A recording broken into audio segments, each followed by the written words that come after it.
Welcome everyone to the Environment, Climate Change and Land Reform Committee's 22nd meeting of 2020. Today we continue taking evidence from stakeholders on the committee's Green Recovery Inquiry, and we will hear from experts over three separate sessions this morning. And firstly, I'd like to welcome Chris Stark, the Chief Executive for the Committee on Climate Change. Good morning, Chris. It's nice to see you again. Welcome to the meeting. Good morning, everybody. So, Chris, I'd just like to refer you to your own work, basically.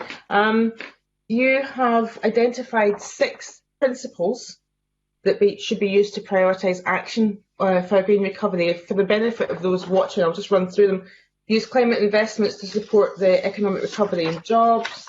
Lead a shift towards positive long-term behaviours. Tackle the wider resilience deficit and climate change. Embed fairness as a core principle, ensure the recovery does not lock in greenhouse gas emissions or increase climate risk, and strengthen incentives to reduce emissions when considering fiscal changes. Now, we've just had the programme for government announced just over 2 weeks ago. Do you see those 6 principles reflected in that programme for government? I mean, broadly, yes, I do. So, I mean, I have to say I was pretty pleased reading the programme for government. I think the First Minister and our ministerial colleagues have clearly embraced the advice we gave, and I commend them for it. There are many people who've been whispering that we can't afford all this green stuff right now. And I suppose the important thing for me is that I think we can't afford not to do this right now. So for me, it was really good to see the programme for government. The most important of those 6 is clearly the first. So in the short term, at least, the issue of using climate investments to support the economic recovery is by far the most important of those 6 principles. And here I think we can say that the Scottish Government have responded. I'm sure you'll want to look more closely at some of these things later in the session, but the idea of using climate investments to recover from this COVID crisis is very clearly written right through the PFG. The second one on that list about leading a shift towards more climate positive behaviours is also something that we can see reflected in the policies and the stance of the Scottish Government in the programme for government. We're really only at the cusp of understanding the kind of lifestyle shifts that have occurred during the lockdown. But some of the transport policies, some of the active travel support, for example, that's already been implemented gives me hope that ministers are on the right track here. We're going to need to be responsive to see how things develop after that.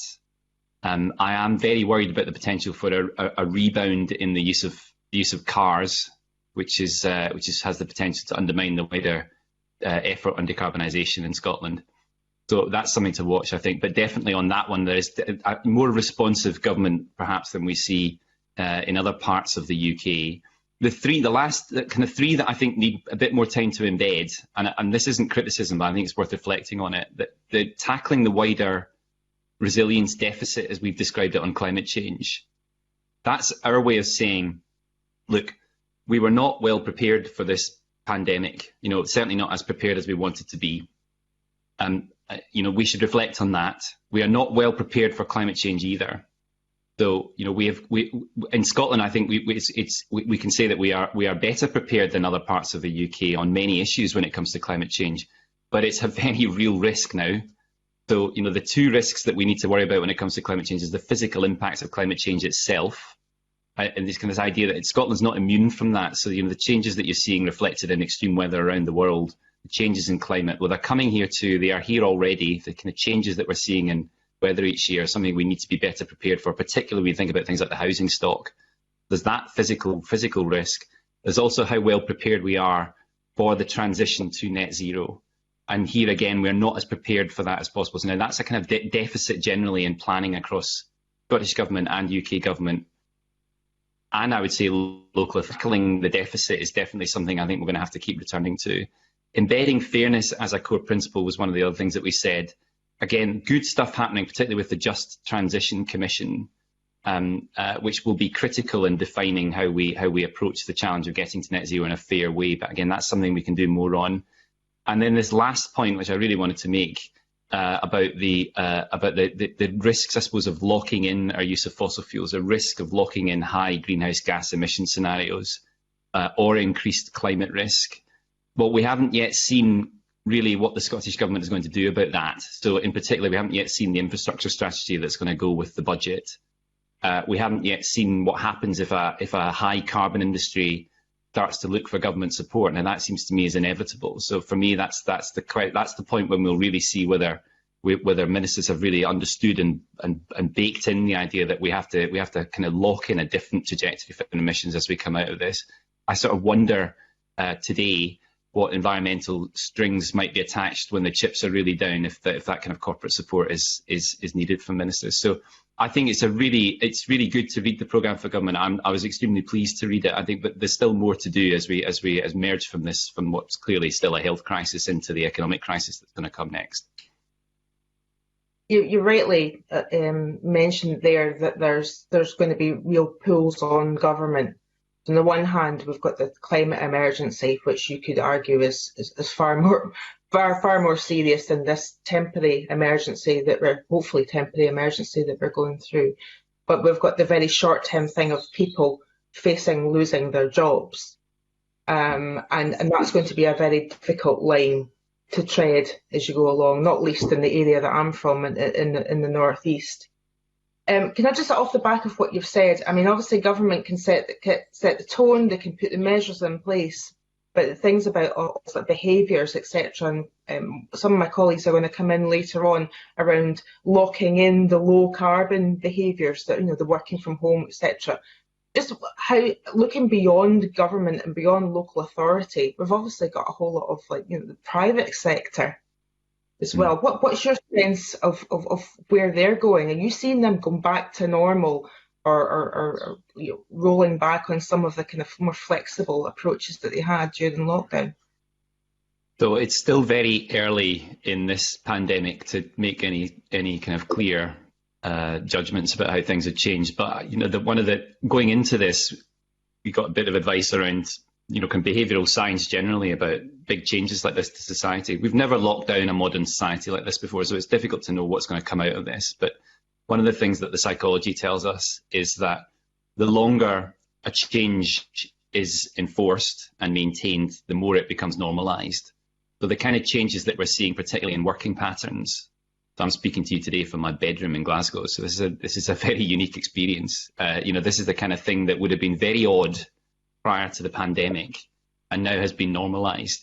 And I'll just reflect a bit on one of the other things I've been doing recently. Is I've been supporting the UK's Climate Assembly, which has been a really excellent process, and I'm looking forward to the Scottish version of that. But that's, very briefly for members, brought together 108 citizens randomly selected from the electoral roll to be a representative group of people from the UK on a whole range of metrics, including on their attitude to climate. And one of the things that assembly, through that process of asking them how the UK should reach net zero, one of the things that the Assembly grappled with was COVID. Right in the middle of the process, the COVID crisis really hit and the pandemic really took hold. And really clear thing coming out of that was the view of the Assembly that they wanted employers and government to support a shift in lifestyles to be more climate positive coming out of that. And that included much more remote working, changes potentially in commuting patterns so that we didn't have to use fossil fuel cars and vehicles as often as we had prior to the COVID crisis. So a really interesting moment to ask that question from that group of people right in the middle of the process. They were right at the peak of the pandemic, really keen to see a change. So that's a story not just for government, but also for employers. And I think that shift in lifestyle or working patterns is probably going to be the thing that I'm most interested in as we come out of this, because it's the thing that, if it does change, has the potential to change quite radically some of the transport patterns that we've seen in the past, which have been, at the moment, they're the biggest source of our fossil fuel emissions in Scotland.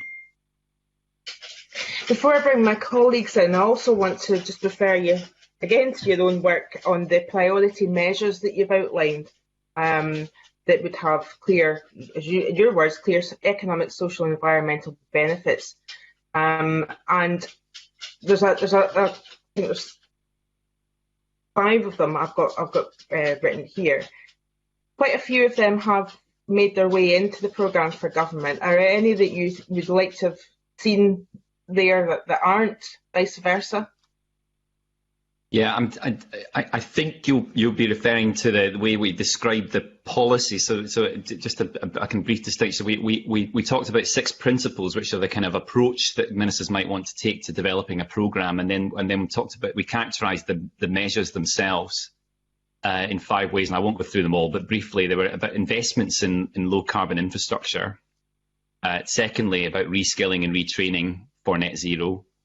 Thirdly, upgrades to homes.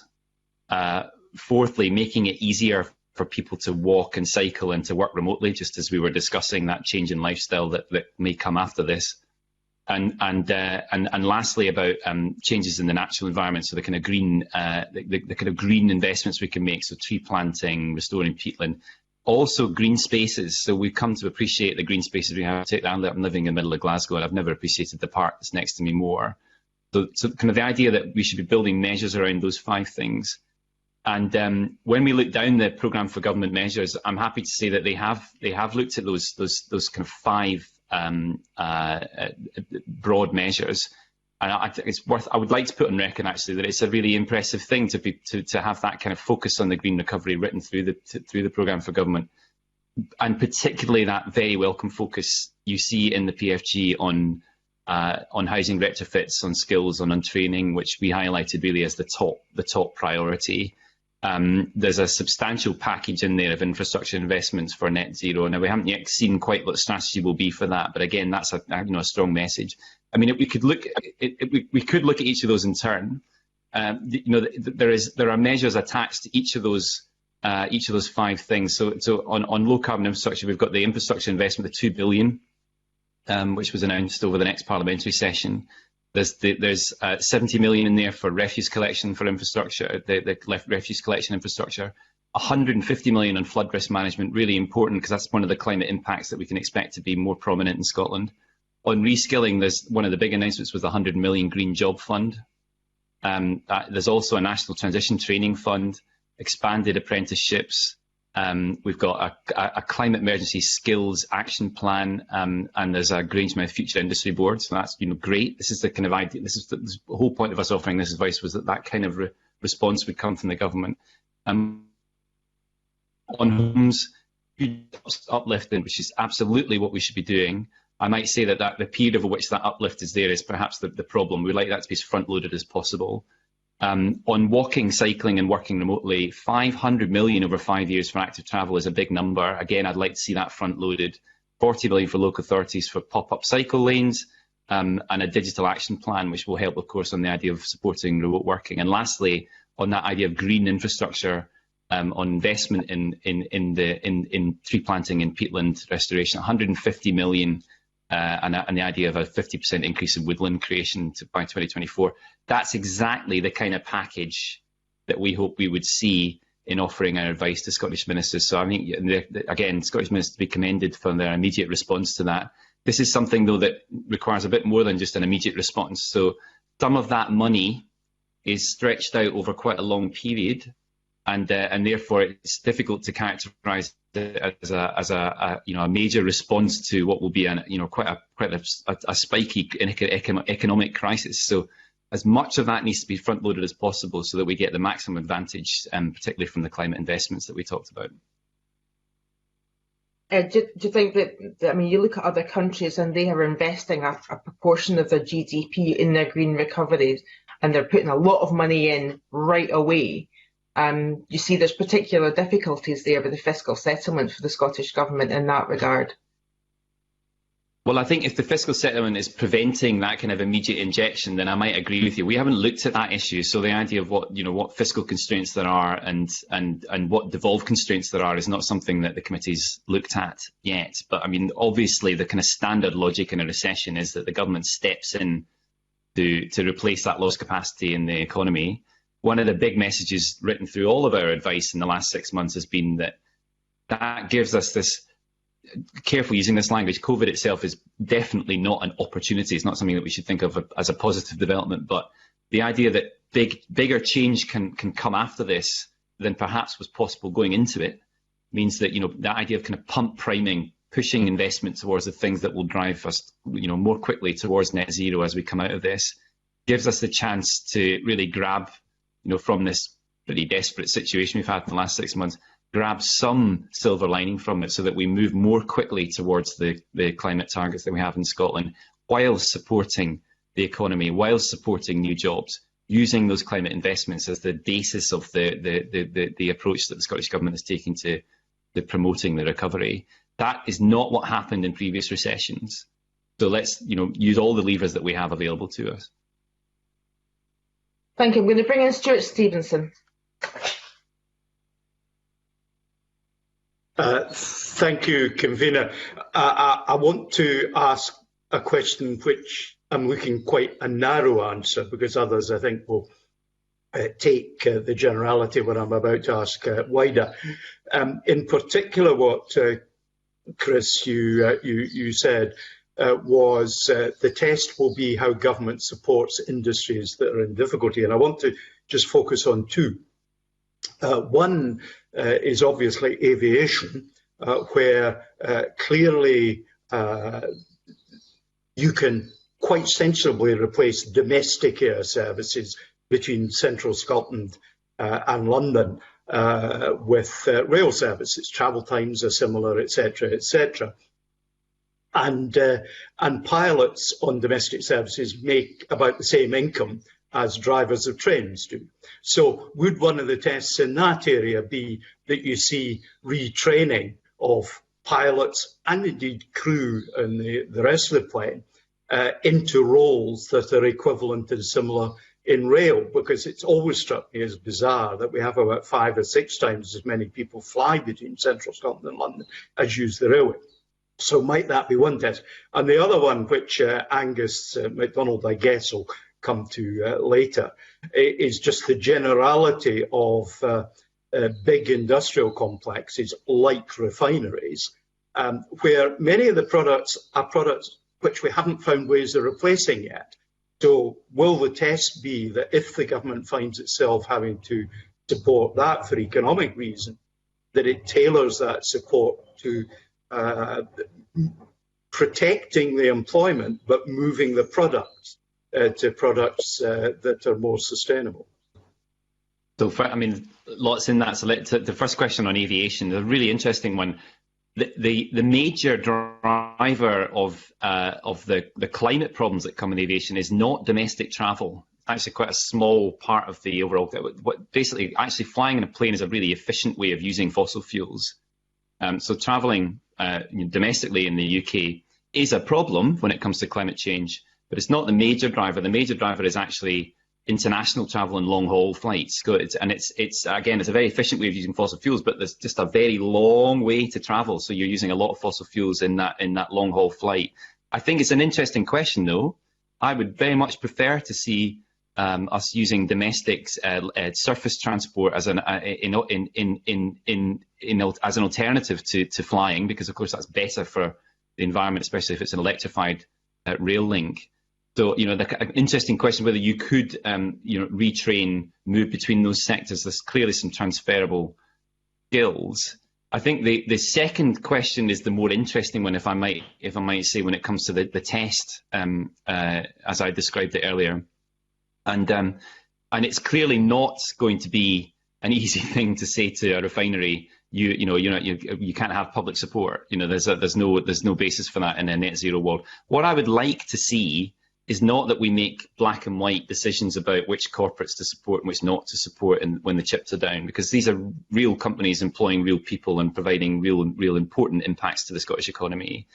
What I would really like to see when it comes to the strings that we might attach to that is a plan for decarbonisation.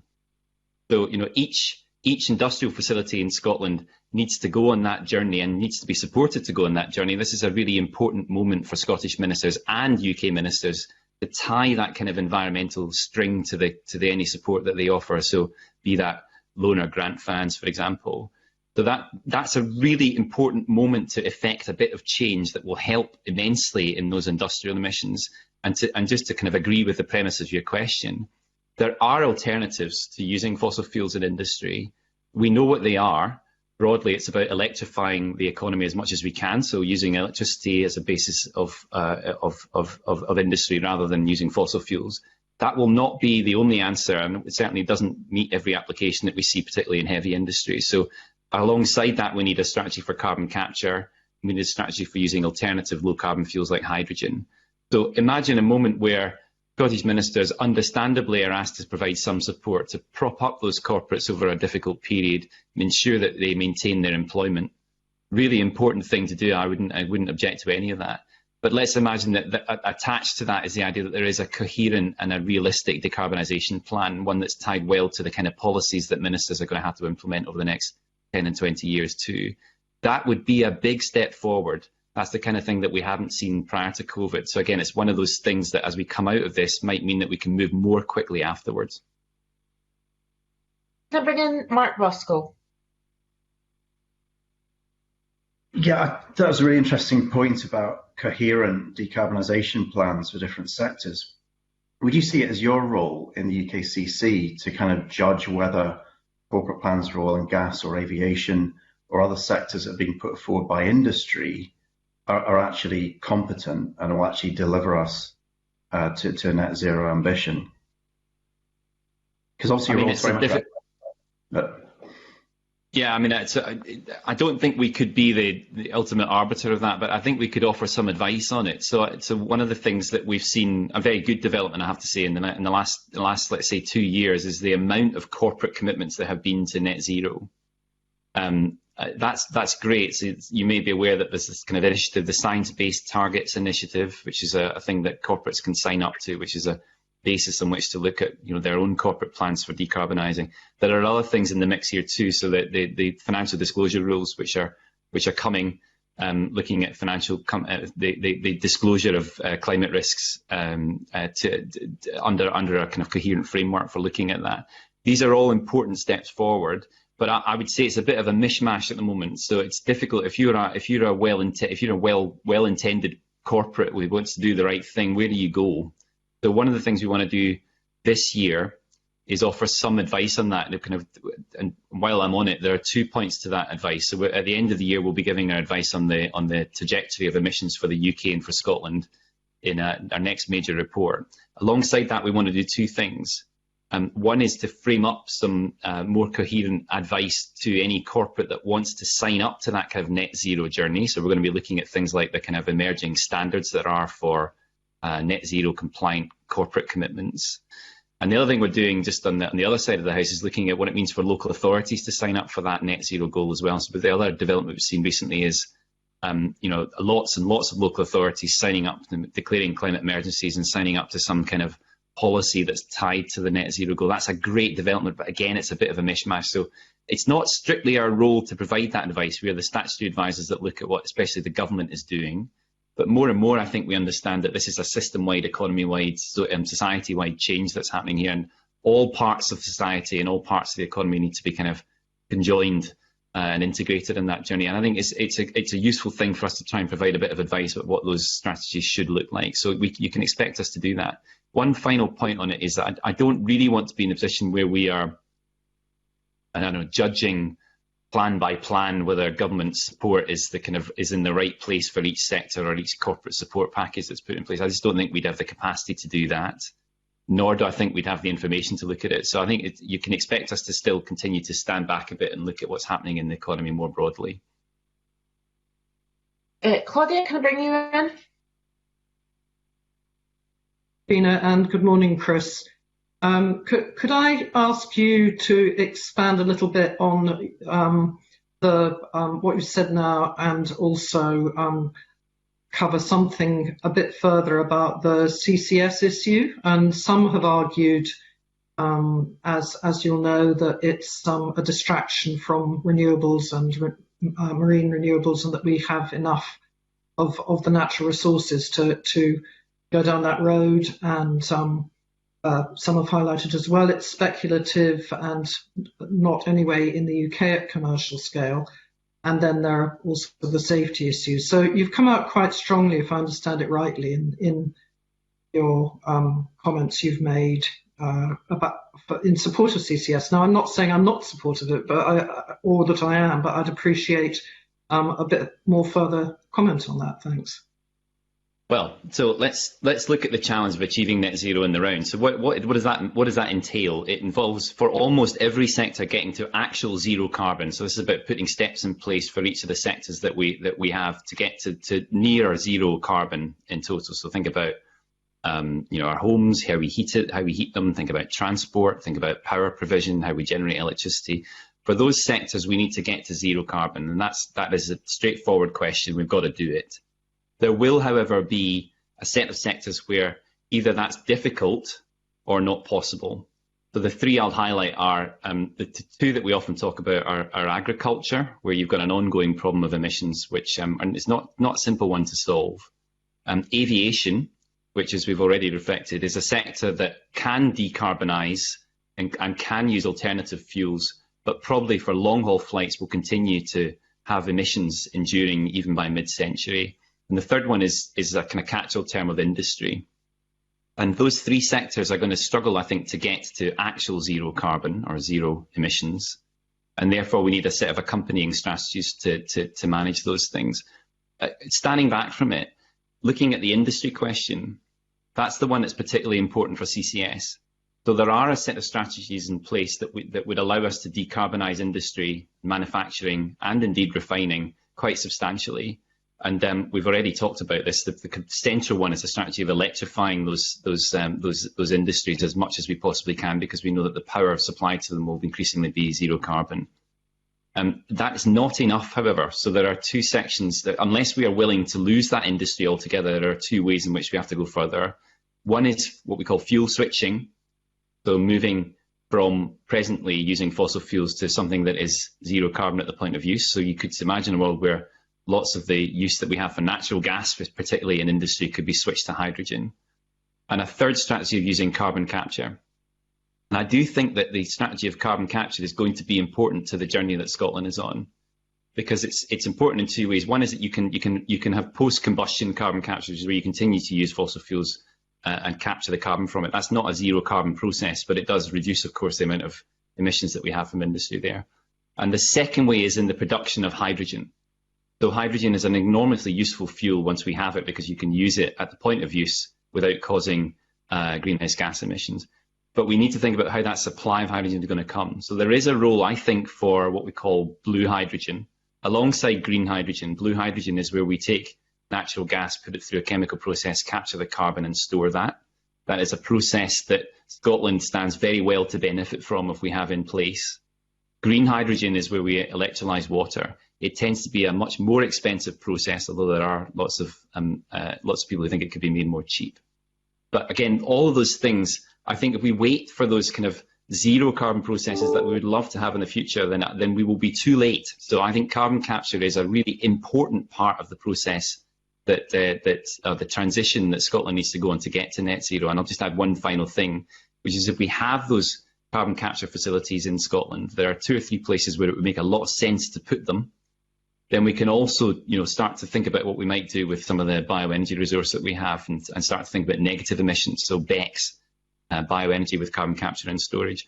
That will help immensely on the journey to Scotland's net zero target by 2045. I don't know how this is going to play out, but I do know that carbon capture and storage is an option opener. So if we have those facilities, we have more options to decarbonise the economy. And I think it makes sense to plan ahead and to invest in those things, because Scotland is a particularly good place to do carbon capture and storage. We have the resources in the oil and gas sector, of course, that can be turned towards it. And it's potentially a place where Scotland could actually be a hub for this, for the rest of the UK, even for Europe. So it's an economic opportunity as much as it is a decarbonisation opportunity, and I would love to see it, more obviously baked into the economic plans that we have in Scotland overall. Thank you. We'll move on to questions from Finlay Carson. Thank you. Good morning, Chris. We've already touched on some of the priorities that the government have got in their programme, so investment in low carbon, supporting skills and so on. You touched on the 150 million that was put towards tree planting, peatland restoration, whatever.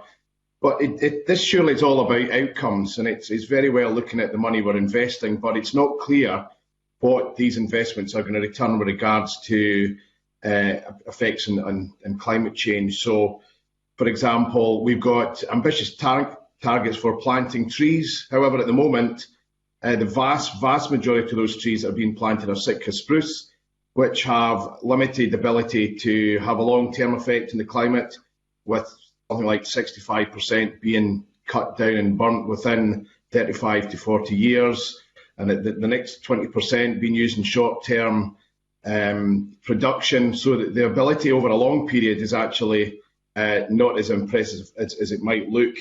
We've also got agriculture, you've touched on, as one of the biggest emitters. However, we've got a government that's failed to put in place a clear policy. We had a chance with the agricultural bill, but we don't have a policy going forward, and that's surely urgently needed, not just looking at the money.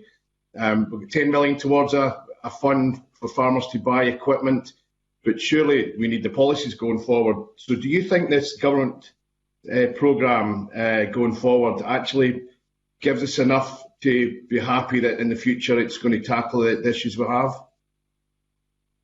No, I mean, I don't, and I'm on record particularly as being particularly concerned about that agriculture issue. So it's not that I'm concerned about agriculture per se; it's that I don't see a plan to modernise agriculture and bring us to the point where it's got a role in that net zero economy. So I kind of get the sense even now today that we are clinging on to the kind of old model of agriculture support. So I would really, I'll make this point again. I've made it to this committee before, and I'll keep saying it until we see a bit of progress. We're going to have to look at the agriculture question alongside the broader question of how we use our land and our rural land and our agricultural land in Scotland.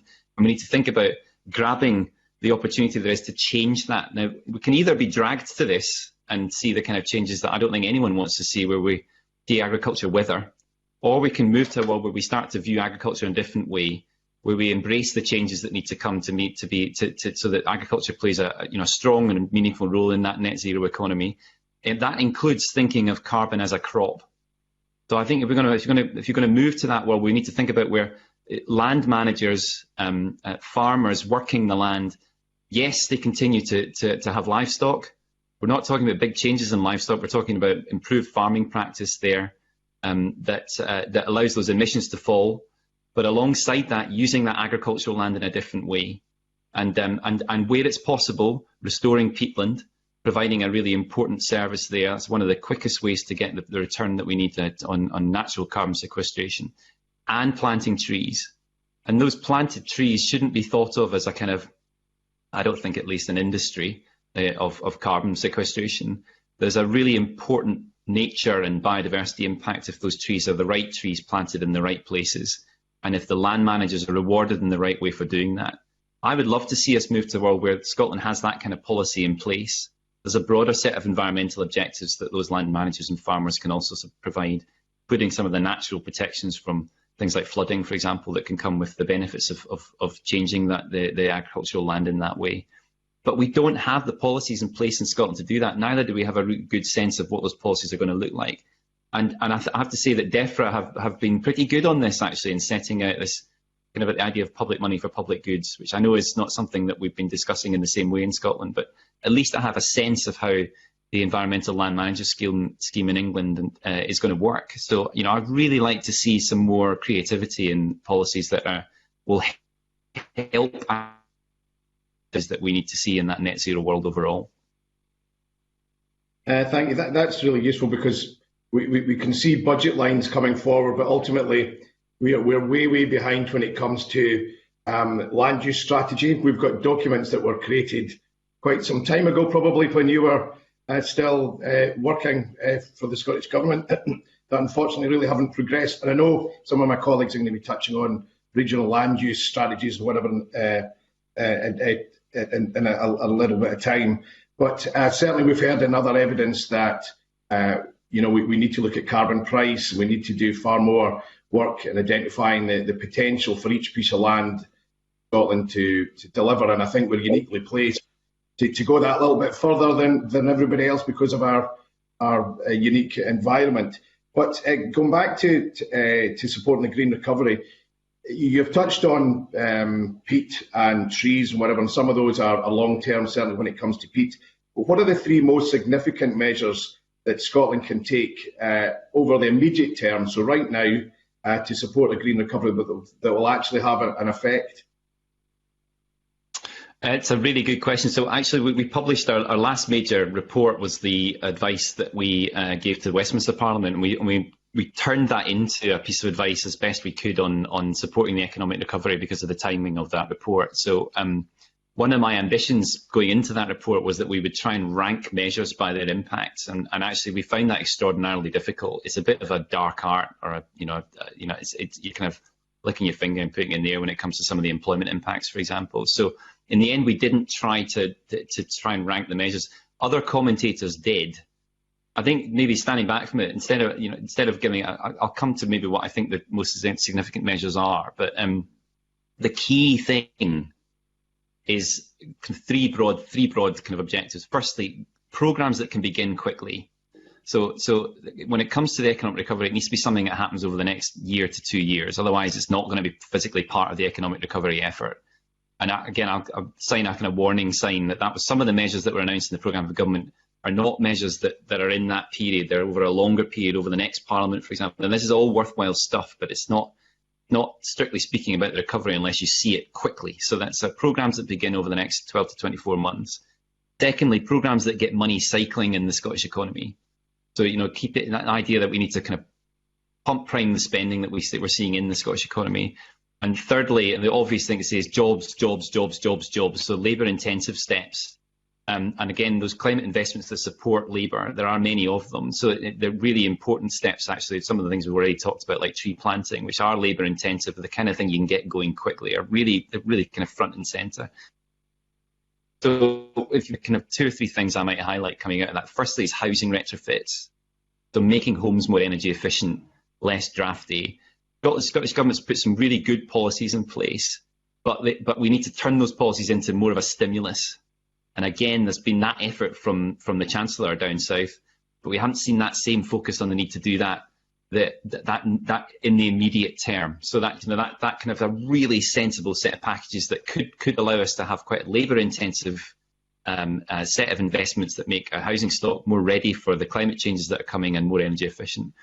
Secondly, we've talked about it already, but investing in nature, investing in green spaces, the tree planting, the restoring peatland, all the green infrastructure I talked about, really sensible things to get going quickly. I think actually the Scottish Government's been better on that one, but again, bringing all that spending forward as best we can is a really important step. And the third thing is probably the energy infrastructure investments. So strengthening the electricity networks, which is something that the energy companies themselves are making the investments on, but it's also a consenting issue. It's an issue for Ofgem. So making sure that investment is again brought forward as much as possible so that we're investing in those energy networks to be ready for net zero. And the other one where I think there is much more capacity for the Scottish Government directly is on the charging network for electric vehicles, which will help immensely on that journey away from petrol and diesel cars. There is also the networks for carbon capture and for hydrogen. That's probably slightly further out, but again, you could see some investments coming over the next 12 to 24 months, which might help with that. So I think those are the kind of three broad steps that I would say are the most significant measures that Scotland might want to take over the immediate term to support the green recovery. There's lots of other things that could happen, but they're the ones that I'm really looking for.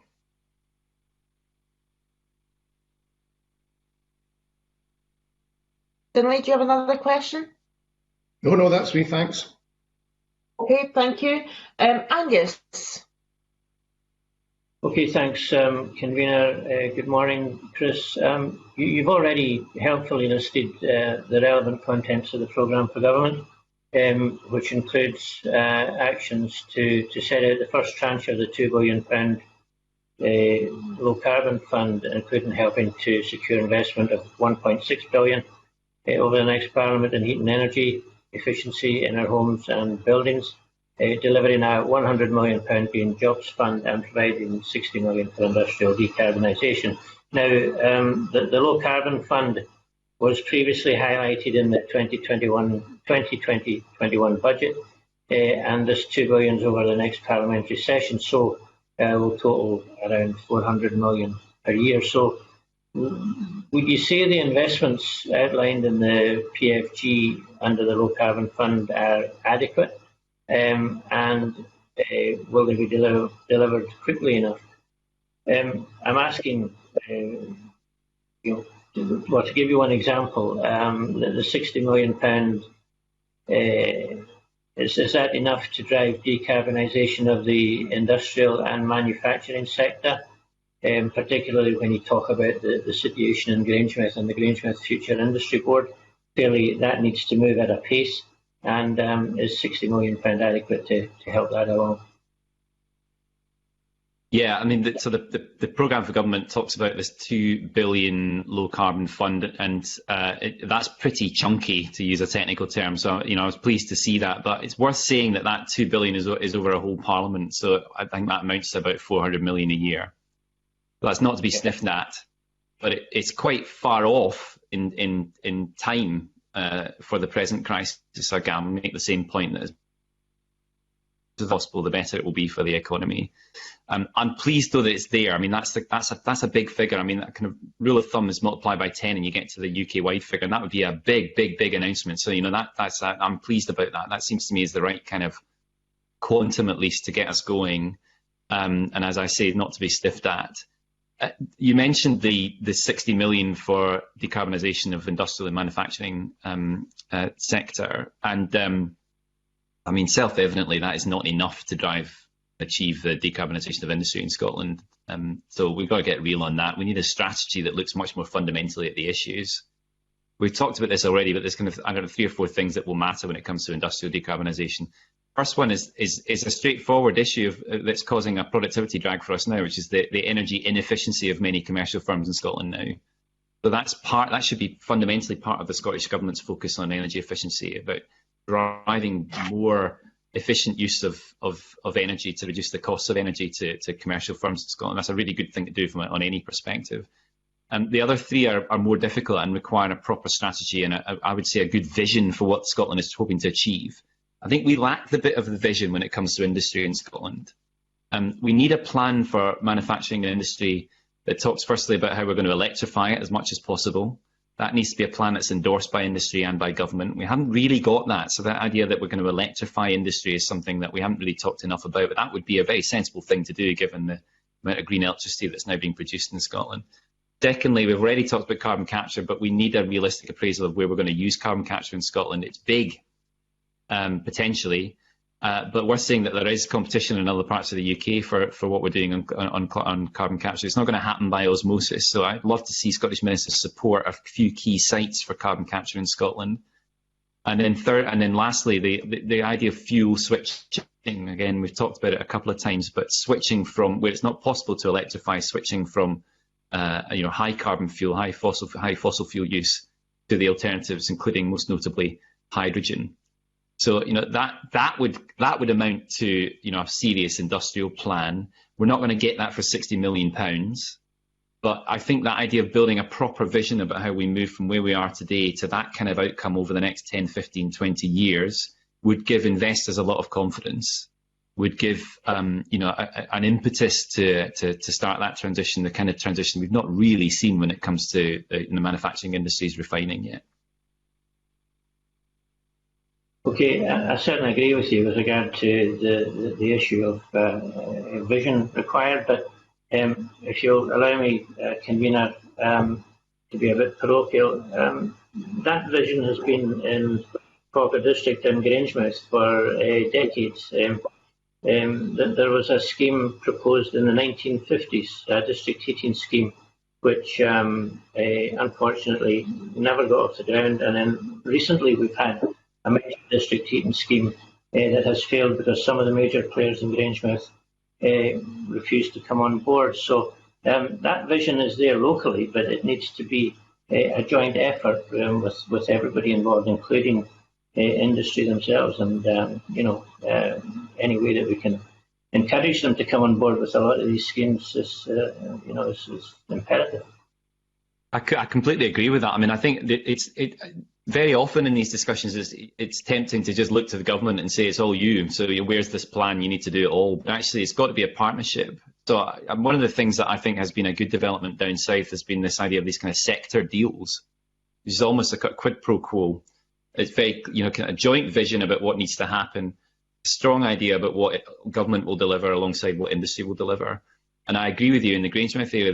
That's the kind of thing that led to the kind of industrial complex that we have in Grangemouth now. Is that kind of partnership, really sensible place to put those industries. It was done always throughout in partnership with government.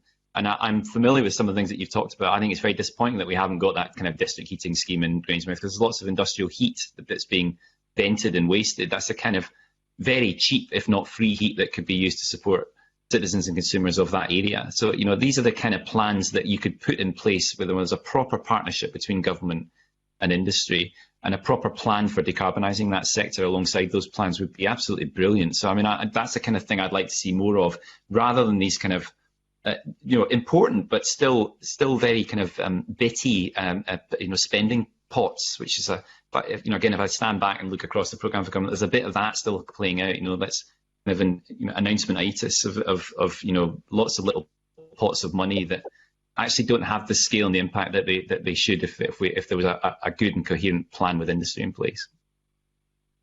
Thank you. Finlay is asking for a supplementary. Can you make it succinct, please, Finlay? I'd like to move on to the next theme. Yeah, certainly, Convener.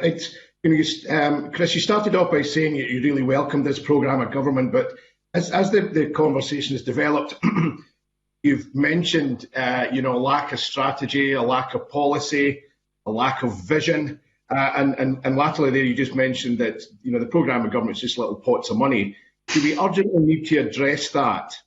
Because we've seen it in the past where we've had big announcements and those announcements haven't gone on to be delivered. So, for example, we had 600 million announced in 2016 for R100 for the broadband, and it wasn't delivered. How do we get the government to deliver right now? Because it is a climate emergency. So do we need more than just announcements of funding? Do we need a national strategy on how we're going to roll out these policies? But I'll be succinct, Chair. But I mean, first, I do think the programme for government is good, so I want to put that on the record. But I also think it could be even better if it had that kind of vision injected into it. I mean, it's hard when you're doing an annual statement in the middle of and particularly when it's in the middle of a pandemic, to put together those kind of statements. But that's the kind of thing that I think we will need. So I have to say, I'm looking more to the update to the climate change plan coming later this year, and crucially also the infrastructure strategy that will go alongside the capital budgets that are in the Scottish budget next year. That's the thing. Standing back from this, there is a soup of uncertainty right now about what's going on in the world. And that's not going to clear in any way. This is going to be a moment of genuine uncertainty for some time, I suspect. In that kind of circumstance, let's hitch our wagon onto what we know. And what we know is that over the next 25 years, we've got to decarbonise the whole Scottish economy. And we know what needs to be done to deliver that. So it seems to me that that's what we should be doing, is looking out beyond this crisis to hitching our wagon, as I mentioned, to those priorities for investment that will lead to that net zero 2045 outcome. We and others can spell that out. So, I mean, it's more about being clear that that is indeed the strategy, looking out to the long term and pinning the capital investments that the government will make and the finance support that will be in place to those long-term priorities. That would be a vision.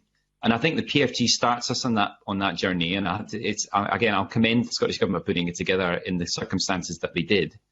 But I think looking out beyond this, looking out even beyond the next parliamentary election, this is the moment to put in place that very not centrally planned, very, very clear strategy that will get us to net zero by 2045.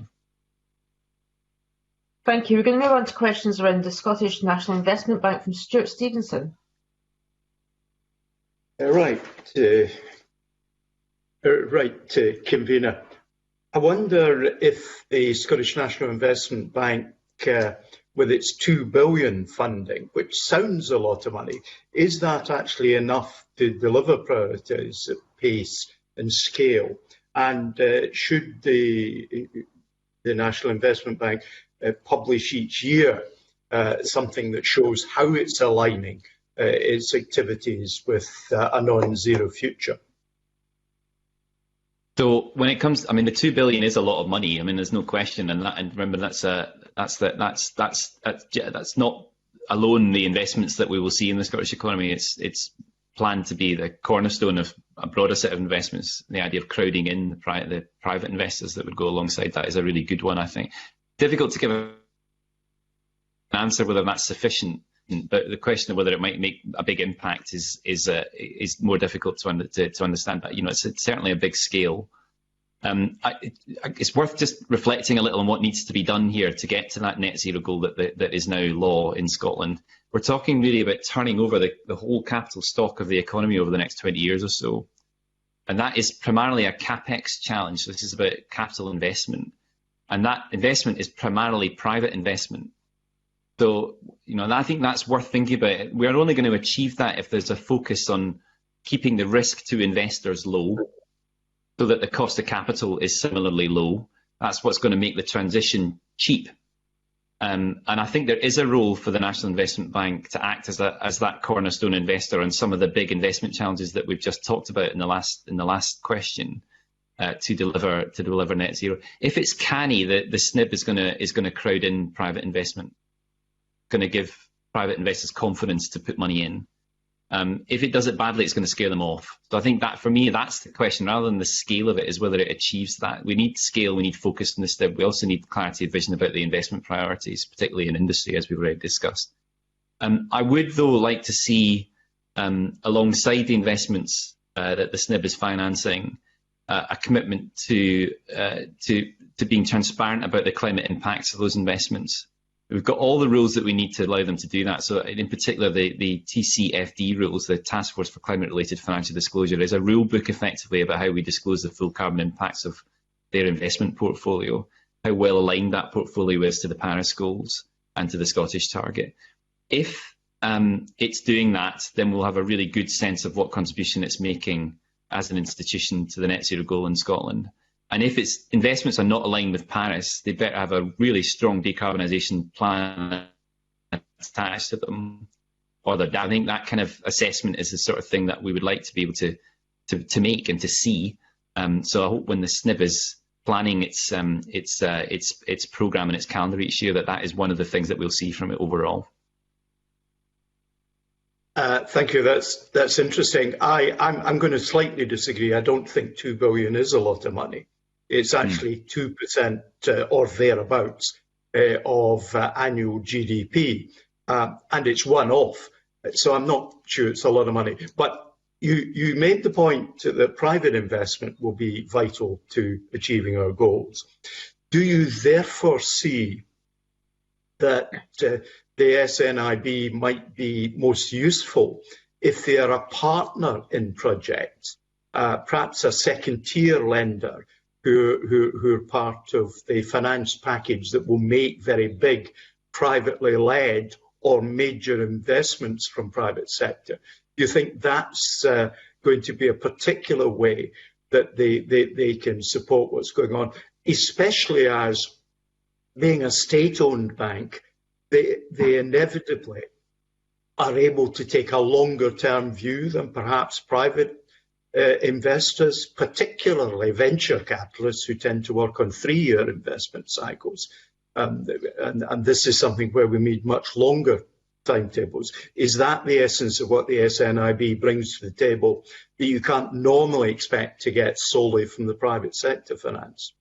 Yes, I think that's a really good description of what I think the SNIB is there for. I mean, I agree with you. $2 billion is not going to crack this particular issue, but it's still a significant thing. So I mean, I don't want to dismiss it, but key thing for me is that the SNIB needs to give confidence to private investors who are still going to do the lion's share of the financing of the transition to net zero.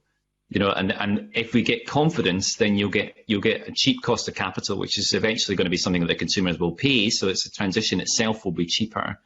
And I absolutely agree with the idea. I realise this is at the heart of the SNIB, is this idea of patient investment, patient capital. That's about looking out to the future and understanding the priorities and making sensible investments that match with that. If we do that, then we give confidence to private investors to do the same thing, and then the transition itself will be easier and cheaper. So I think that's the role of the investment bank. If it works, it's going to be a useful addition to the landscape. Just finally then, is that $2 billion enough to get us moving at the pace we require and at the scale we require. Do you have a sense of what you think the multiplier effect might be? In other words, 2 million from the government, does that give us 20 billion from the private sector? Do we have a sense of what that might be? Again, it's difficult to say what the right scale is. And one thing I will say is that at the end of the year, the next major advice from us is coming on the 9th of December, and we're going to be spelling out what we see as the best path for the whole of the UK to take to get to net zero, and for Scotland to take on its journey to net zero by 2045. One of the things that I'm really excited about this advice, because one of the things that we've been really pushing hard to do, which we've never been able to do before, is to show you the profile of investment that will deliver net zero, how that, you can probably see the shape I'm making, how that builds up over time. And then crucially, what you get for those investments. This is the bit I've been desperate to try and demonstrate before. So it's a big capital endeavour. You're going to have a lot of capex, and as I mentioned before, most of that is private investment.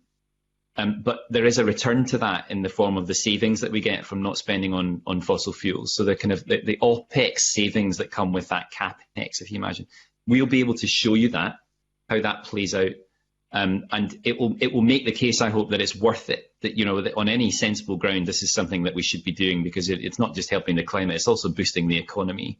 And I think the scale of it is going to be a surprising thing. So, you know, it's surprising in the sense that although it's a big number, it's not as big as you might think. So, you know, so actually that 2 billion that we're talking about clearly is not going to cover it, but I don't think it's designed to.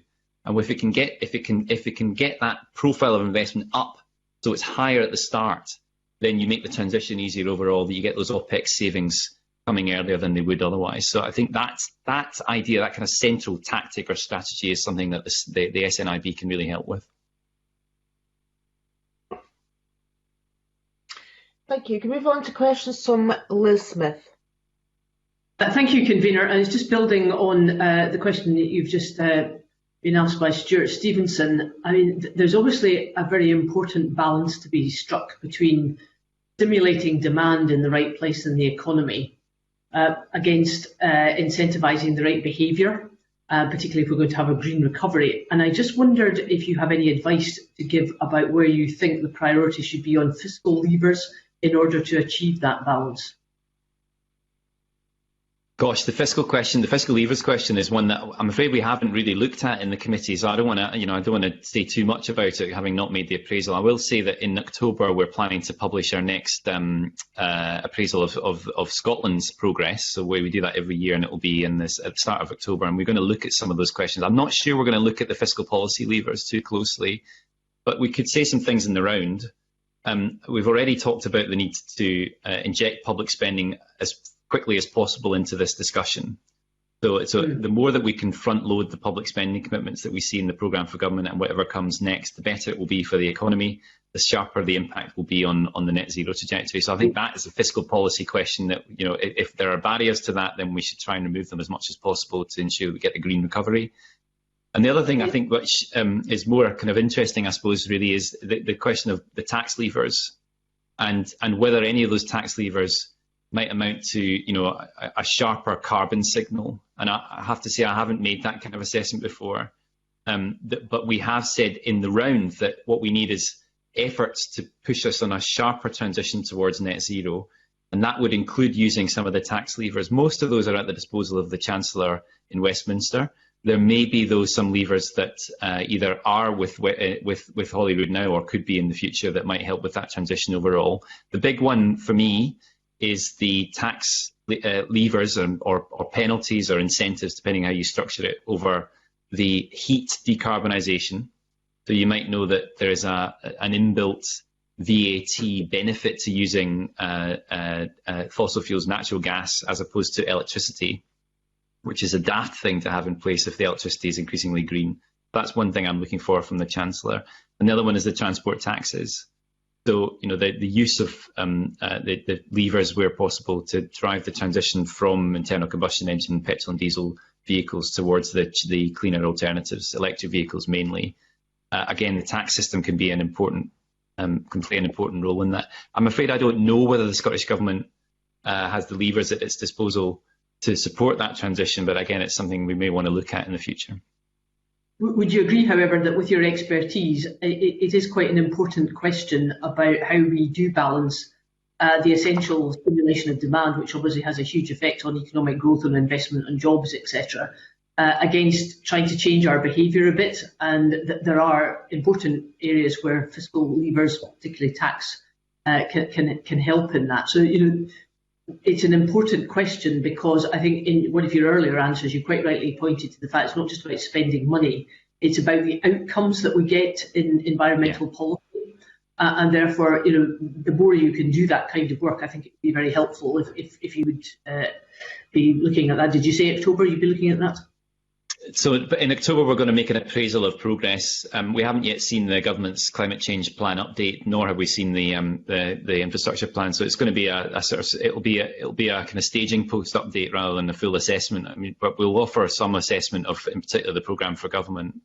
At the end of the year is the big report I've been referring to, which is going to advise on the UK's 6th carbon budget. And the importance of that is it's the target in the mid-2030s. We're also going to be able to build a full emissions pathway for Scotland as part of that work. So that's the big piece of work that we're working on right now, which will have lots of interesting things in it. And potentially we'll have some policy advice around some of these big fiscal levers. So I'm happy to take that away and to think more about it.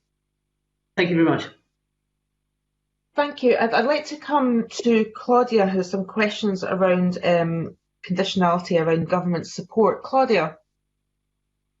Right, thank you, convener. And they're about policy coherence and alignment as well, Chris. So we've touched on some of these issues already, but I wanted to highlight that some stakeholders, it was quite a pattern of stakeholders highlighted for a green coherence principle. And really to ask you if you agree with what Unison's saying, which is from their submission, which is that contradictory and conflicting government strategies and plans, for example, the continued emphasis on roads and cars within infrastructure budgets and city region and growth deals, they highlight those as concerns. So I wonder if you think the Scottish Government is addressing this in a way. I appreciate it's a hard issue to grapple with for any government, but are they addressing it in a way that does support the just transition and a secure well-being economy? And how should the Scottish Government ensure that not only that they're showing that they're doing it, but that they can show that they're actually doing it in practice? Well, I mean, right at the heart of what the government's going to have to make decisions about is how you bring together these objectives, some of which compete. And I don't dismiss how difficult that is. I mean, I'll go back to something I said earlier, which is I think you can really look out to that net zero goal as a way of kind of anchoring some of those big decisions that need to be taken. That is an outcome that Parliament says we have to achieve over the next 25 years. It involves a very big set of changes across the whole economy. And, therefore you should kind of anchor what you're doing on that. But that's not to say it's the only objective. So, protecting things like natural capital. I have to say I'm not quite sure what a well-being economy is. So but I think the economic objectives that go with that, and net zero, and there's a whole set of other environmental objectives here too that matter. All of that needs to be thought of in the round. So again, it's a massive issue. I mean, it's perfectly possible to achieve net zero. It's completely worth doing so because we're going to modernise the economy, make it fit for the future in doing that. But it's a fundamental shift, and it's the ultimate of what you could call a kind of system-wide transitions. So I'd like to see economic support being more clearly tied to some of the big system shifts that we need to see in power, in transport, in industry and land use, making sure that we create jobs through a process that also protects biodiversity and nature is a really important part of that too, managing and improving the state of our environment. I don't think it's difficult to put strategy around that, and I'm quite willing to accept that there are trade-offs here. But let's see them. So let's be we need to be transparent about the decisions that ministers are taking and the priorities that they're giving to those different things. We are crying out for a long-term vision of what we need to do to guide the delivery of the things that will get us to net zero. And I think it's a very reasonable thing to talk about the trade-offs that there might be between net zero and some of the broader objectives that the government has. I'm quite up for that discussion. It's not that net zero trumps everything. It's just that I think it is a really useful anchor for guiding the government's long-term strategy. So I think it's more than it's that really that I don't think we've quite seen yet. Right, thank you. And just for the record, we've got Catherine Trebek coming on our next panel, Chris, who leads with others the Wellbeing Economy Alliance, and I suppose my interpretation of it is it's a very important aspect of things, because it's about prosperity for all our citizens and making sure that people aren't left behind, which is obviously vital as we go forward in the climate emergency. Yeah. Well, thanks. For the record, I completely support that. I mean, I think that's exactly what we need to achieve. So it's not going to work otherwise. Thanks. Mark, you have a question around enterprise agencies, I believe. Yeah, we talked earlier on, Chris, about the vision and ensuring that vision is taken on by all levels of government and agencies. Are you well placed to understand whether that vision and that tackling net zero and creating a wellbeing economy is being delivered by those public agencies? Because we could be having this conversation here today in this committee. Meanwhile, there's an enterprise agency working on a high carbon project, taking us in the wrong direction on the ground. So, I mean, what's your impression of what public agencies are doing, and are you well equipped to be able to make judgments about whether that's adequate or not?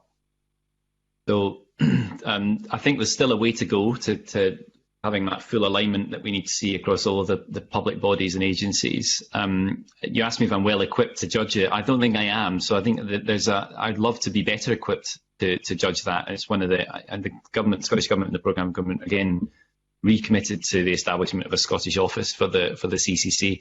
That would allow us to do more of that. So that's the kind of advantage that would come from us having that kind of more physical presence in Scotland. Although I am in Glasgow, my interest is right across the UK. So understanding that in depth is something I would be keen to do more of. It's not easy though. So I will accept that although there's been a huge amount of in kind of net zero goal right through some of the public agencies, it's not there in all of them. So there isn't really much room for public disagreement amongst the public bodies about the steps that need to be taken over this period ahead. I think although things are improving, we could do more on that. One thing I thought I might just kind of take the opportunity to praise actually was the Scottish water strategy. I think that's a really good example of a public body that's really grabbed the net zero goal and run it through their corporate plans. And the really important bit of that strategy is that they're talking about driving emissions reduction through their supply chain. That's a really good example of a big player in the Scottish public sector understanding its broader impact and having probably a bigger impact than any single policy from Scottish ministers might have. So, that's the kind of strategy that I think we'd like to see from other public bodies and agencies. It will matter not just in the enterprise agencies, but also in education, in health, in transport, in justice support, in rural support. All the public bodies and agencies that we have operating in those areas have similar impacts broadly to the Scottish water impact. So I'd like to see all those agencies embrace the net zero goal and ask the question, what can they do to support it?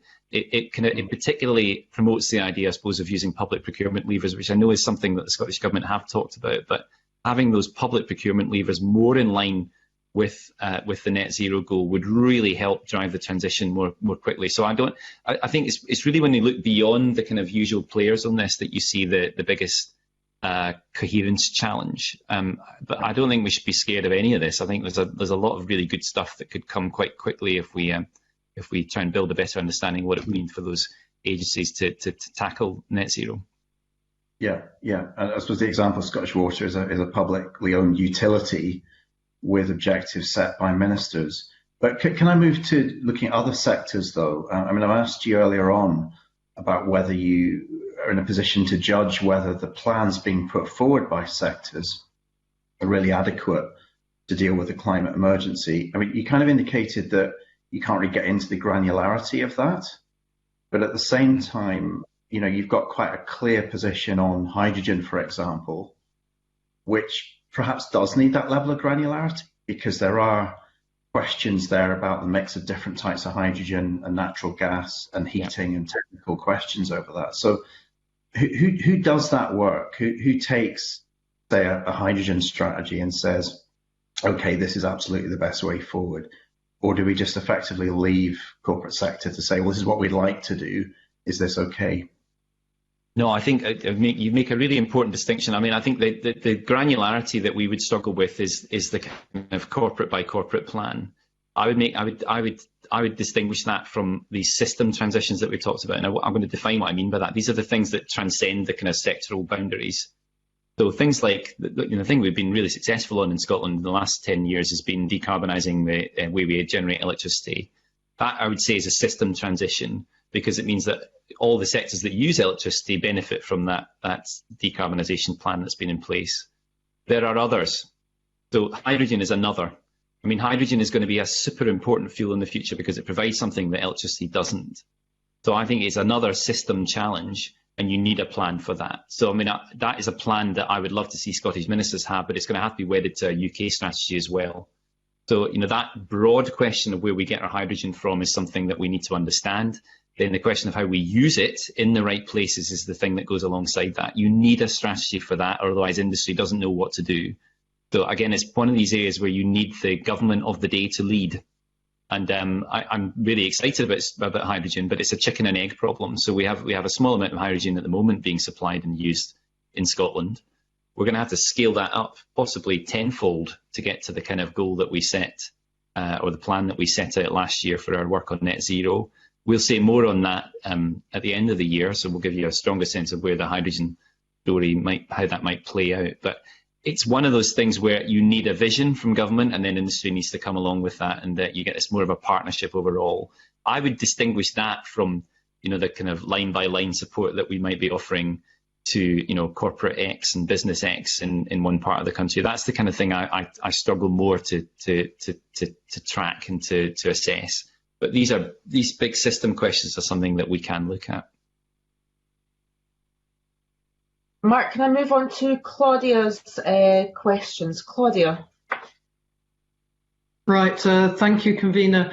And I'd like to look at what some have described as the implementation gap.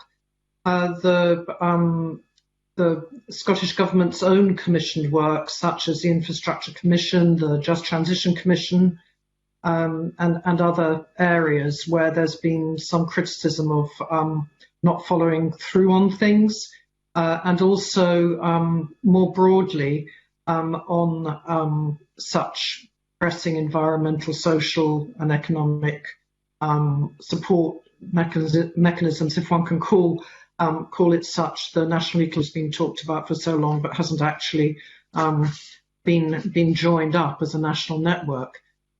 So with this emphasis, what's your view on the implementation gap and how the Scottish Government should seek to address it? So, I mean, I agree there is an implementation gap. So, on one hand, I'm simultaneously pleased that the strategic intent in the programme for government is there to tackle the climate priorities, but there is clearly also an implementation gap. I mean, one of the more interesting developments of the last few months has been the advisory group on economic recovery chaired by Benny Higgins.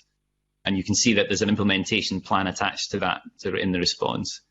In that plan, you see the promises on the 2 billion capital for the green recovery and a variety of commitments which we've already discussed on things like heat and energy efficiency and of course the National Investment Bank.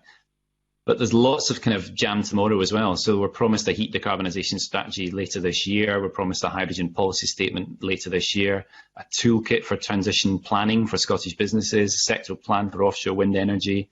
Lots of those kind of commitments that are kind of further out. It's easy to make those commitments. It's much harder to deliver on them. So, I mean, that's the kind of thing that we're going to have to just screw down on. So more and more, there is no great secret about how to decarbonise the Scottish economy. There's no great secret to the steps that we need to take. So rather than kind of setting out those strategies and visions, I'd love to see us move more into delivering them. That's an important issue for government, of course. It's also an issue for us in the CCC. So I think we're going to be increasingly boring, if I can put it that way, about the things that need to be done. And I think the really interesting work that the CCC will do will be about how you deliver it effectively. So I think that journey that we will ourselves be on is the same journey that Scottish ministers need to go on. We need to be focusing much more on actually getting these things done than setting out the the kind of strategies to do it. So let's have that vision and those strategies, and let's put them in place and make sure that they are coherent. And then let's set that aside and get on with delivering it. That would be a good strategy overall. We're not talking about things over the next, that's a priority over the next few months. This is something we need to see happen quickly so that we can say that they're meaningfully part of that green recovery. So I do agree there is an implementation gap, but it's definitely one that we could close quite quickly. Right, I mean, that's encouraging, the comments that you're making, Chris. And it leads seamlessly into a further question, which is about how we mark progress and what would you see as the key indicators or milestones that government should be telling us about, and not only government, but the public sector and indeed the private sector, that would indicate that Scotland is on a green and, I stress, a just recovery pathway from COVID-19. So, given what I've said just a few seconds ago about our focus more on delivery, that's something that you can expect more from the CCC on soon. So yeah, I'm afraid you'll have to wait for just a few weeks to see the full list of recommendations that we're coming up with for in the next Scottish Progress Report. But if you're looking for a clue of what we're going to publish in October on the Progress Report, look at what we published for Westminster just a few weeks ago. And in that, the novelty of it is that we looked across the piece, of course, as you'd expect us to, on progress, but narrowed our recommendations down Whitehall department by Whitehall department. So an immense effort from us, because it takes ages to do this. What we did was we broke down our recommendations by ministry in Whitehall. And I have to say I was in two minds whether that was going to work or not. It seems that but it does appear to have had a much bigger impact than any previous report we've published, because suddenly you can take a table, is what it is, if you're in a particular department, and understand what we're saying about it. So we're going to do that for Scotland, and those recommendations will be split by Cabinet Secretary. Quite excited about doing that. But again, it's quite difficult, but you'll get that in October. So that's the kind of recommendations that you'll see from us. The other thing is the metrics and the deployment metrics that go with the transition that we need to go on in Scotland. So that's going to come at the end of the year, tied to that emissions pathway that I talked about, that we'll be able to set out on the 9th of December. And I'm so excited about how that's shaping up. It's looking really tasty, as they say. So what we're doing right now is building a stronger assessment of the policies that need to be delivered to deliver that emissions pathway that we will be recommending.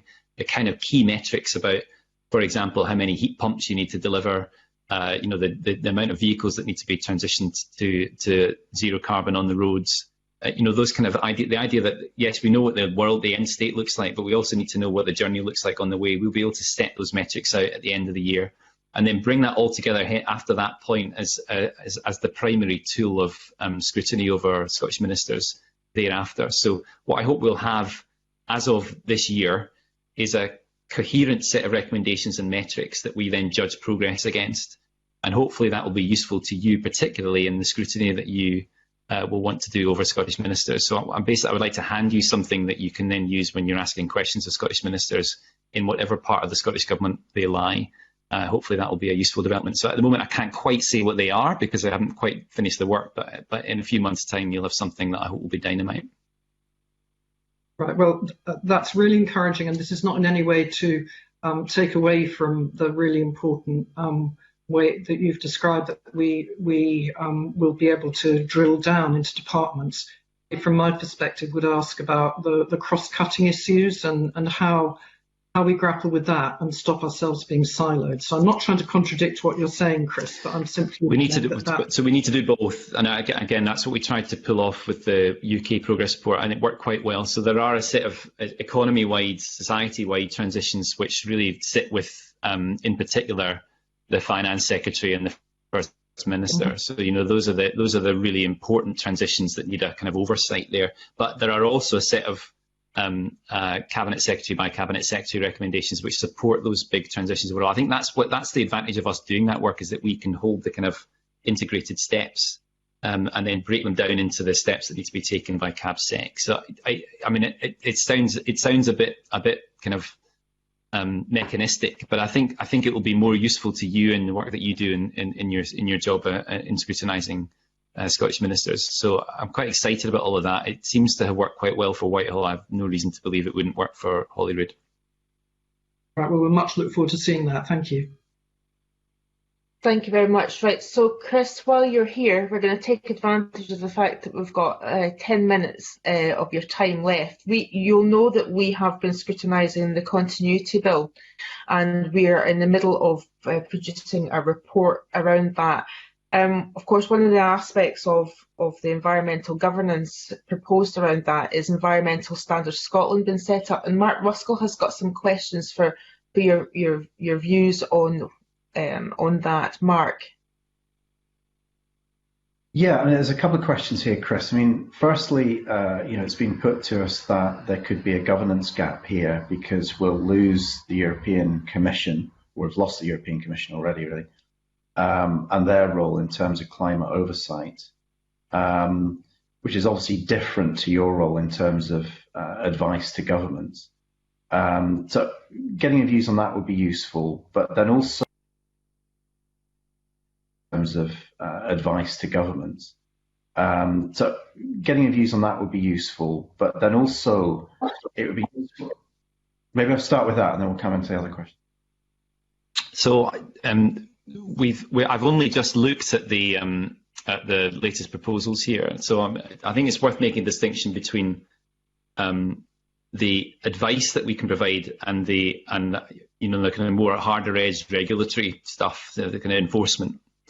And I think there is an enforcement gap potentially, which is worth considering on the environment more generally. There is, though, we will continue to do the work that we do in providing insight and advice. So I think we are advisory, and I don't really have any desire to be anything other than an advisory body, because I think once we become a regulator, it would fundamentally change the way that we would describe some of the things we've been talking about today. I'd be much more cagey about that if I was in a regulatory position. So I think the advantage of the model that we have in CCC is our ability to speak freely about those things. The enforcement of the climate targets at the moment is handled by the Climate Change Act, and the enforcer is the Parliament. And I think that's kind of useful. I'd like to see that continue. What we see in England with the Office of Environmental Protection, which this new ESS is, I suppose, it's analogous to, is that the OEP has been given an enforcement role over the carbon targets UK-wide.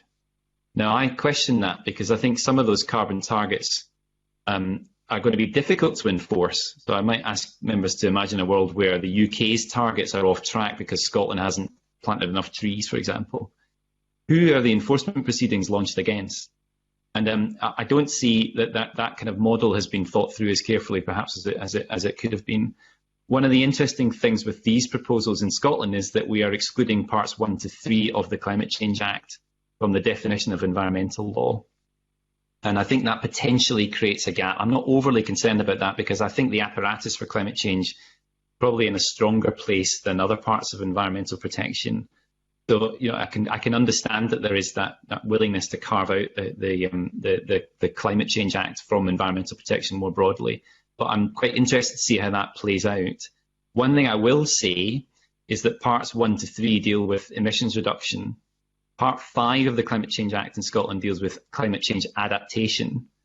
And that is included in this. So I think there's an interesting question of whether actually that's the intention of Scottish ministers, is that somehow the enforcement of climate change adaptation priorities, that's how well adapted we are to climate change, that should sit with this new body that's being created, or whether it shouldn't. And the last thing I'll say on this is that what I would really like to see is that we've made a big effort on the UK legislation on this, or rather it's more like an English legislation now on the Office for Environmental Protection. It's not so much that we want to, I'm not worried at all about the existence of the OEP or the ESS.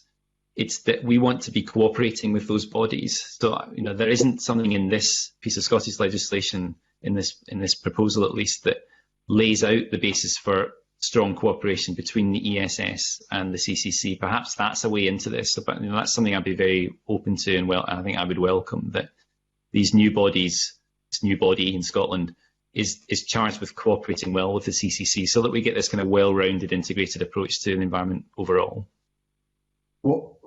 How would you see that model working? I mean, I think you've laid out the distinction between the roles of the OEP being different in Scotland, a different context because of the role of Parliament in terms of scrutinising targets.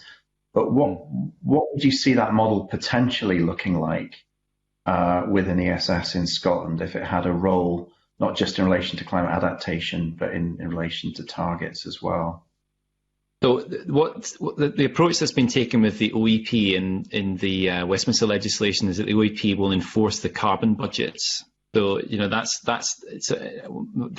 on the face of it sounds quite appealing. So you can create this new body which steps into the role that the Commission was playing in environmental legislation and would enforce the carbon. The problem comes in implementation. So as I mentioned, the major issue, so as I see it, is that the enforcement proceedings could only be launched against ministers that had control over English issues. So that seems to me as a gap. And the biggest problem with that isn't so much that; it's if Parliament then steps back from doing the enforcement and scrutiny role that it's required to under the Climate Change Act because it thinks the OEP is doing that. So I think what I'm saying is worth kind of considering how that might play out in Scotland. At the moment, what's happened in the proposals from Scotland is that there's very simply just a carve out. So parts 1 to 3 of the Climate Change Acts are not included in the definition of environmental law. That means that very clearly Holyrood is still in the enforcement role when it comes to climate change or emissions reduction. It is not in that role for the steps to adapt the Scottish economy and make sure that it's ready for climate change. So that seems odd, that there's a kind of difference between climate change mitigation and climate change adaptation. So I don't know whether that thing, because I'd need to work through what that means, but what I would like to see is a more explicit recognition of that. So let's just think through what it would mean to have those issues carved out from the role of the new Environmental Standards Scotland organisation.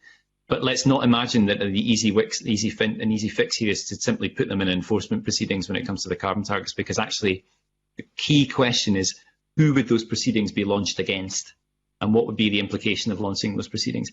My personal view is I'd much rather have Parliament continuing to play that role of enforcer, because ultimately that's a stronger a set of arrangements over a long-term transition to net zero than I suspect a regulatory body somewhere in the mix of public bodies in Scotland would ever be. So I suppose broadly I'm happy with what is proposed here, but I would like to see more focus on how the new ESS will cooperate. That's something to think more about. Yeah, and are there any other aspects of the Commission's role beyond the setting of carbon budgets that you think there may be a gap?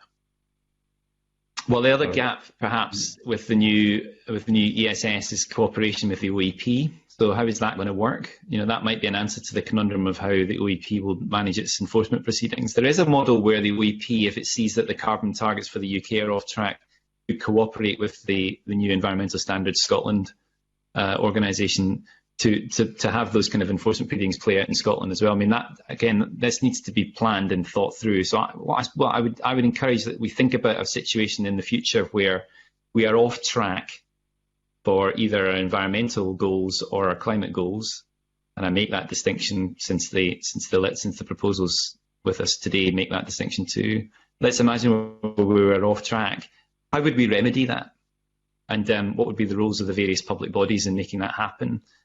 I've made this point before, I'll make it again. I would like to see the CCC continue to be the advisory body on climate, because I think that we are a strong expert resource on that for both mitigation and adaptation. But I'd like to be able to continue to offer those advisory assessments to whichever body, be that Parliament or a new regulator, is charged with making sure that we get back on track. So for me, this is less about the role of the CCC and more about how the institutions in Scotland will perform their role when the chips are down. And I don't really think we've thought that through as much perhaps as we should. And there's quite a bit of that in the UK proposals that did benefit from that kind of wargaming of the future. So perhaps that's what we should be doing in Scotland too. Yeah. And finally, you talked earlier on about the importance of budgets and preventative spend in budgets. I don't know if you have any thoughts on the exclusion of budgeting from the continuity bill. It seems to be an opportunity to perhaps embed some of those principles around precaution and preventative spend that might have an impact in terms of climate. Yeah, I mean, it does. Again, it's one of these things that on the face of it sounds very appealing. I suppose in practice, though, it's got to work. So, embedding principles in law is often a thorny topic. I mean, I'm not in any way an expert on this, but what we need is laws that work. So, I'm happy to embed a principle, but only if the law can then be enforced. So, I mean, of course, preventative spend, the precautionary principle, which runs through all of the environmental law and approach to environment policy generally, is something that I would like to see enshrined. But it can be difficult to write that into primary legislation, so I'm not dismissing the challenge that is before the legislators. Okay, Mark. Chris, I want to thank you very much for your time this morning. Lots for us to think about as we go forward. I'm going to suspend this meeting briefly to allow the panel to change. Thank you. Thanks, everyone.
Right, we continue now with evidence on the committee's Green Recovery Inquiry, and we have our second panel with us. We have got Professor Tahseen Jaffrey, the Director for the Centre for Climate Justice, and Dr. Catherine Trebek, Advocacy and Influencing Lead of the Wellbeing Economy Alliance. Welcome to you both. I'd like to kick things off. We had quite a few submissions in, and I'd like to quote from one from Unison, which certainly interested me, around the tensions around green recovery from an economic market-led perspective and from a wellbeing perspective. They said that it displays, the Economic Advisory Group report displays some of the key barriers to delivering a green and just recovery. One of these is the tenacity of belief in orthodox market-led solutions to deliver a green recovery, despite the evidence to the contrary. So I'd like to go to each of you and ask for your view on whether you see the concept of this green recovery fitting in with the aspirations that many of us have, and you certainly have, around equity, climate justice, biodiversity recovery, and a wellbeing economy. And can I come to Dr. Trebek first? Sure. And thanks very much for having me, and apologies for not being able to submit written material. Scotland is all entirely volunteer at the moment, working very hard to change that, but it does mean our capacity is very constrained. So thank you for inviting me to present and give evidence, talk to you today, regardless of not giving written evidence.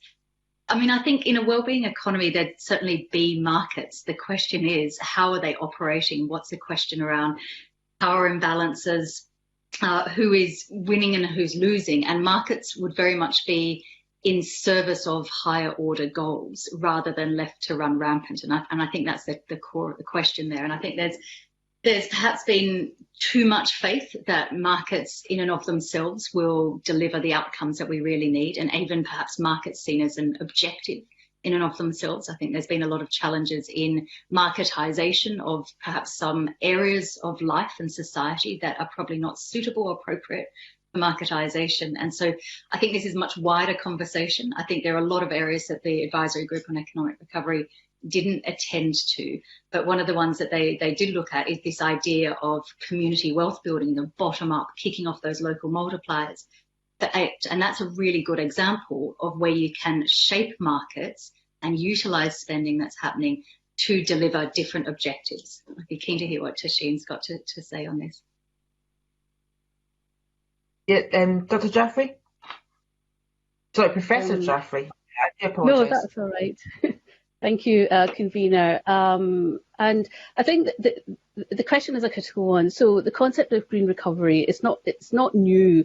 The concept has been around since the 2008 financial crisis. And the key thing that underpins all of that is to embed climate action into economic stimulus packages going forward. And that's quite clear. The principles that underpin equity and justice are, we all recognise it's about ensuring fairness and equality in the way we live and the way we interact and the way we live.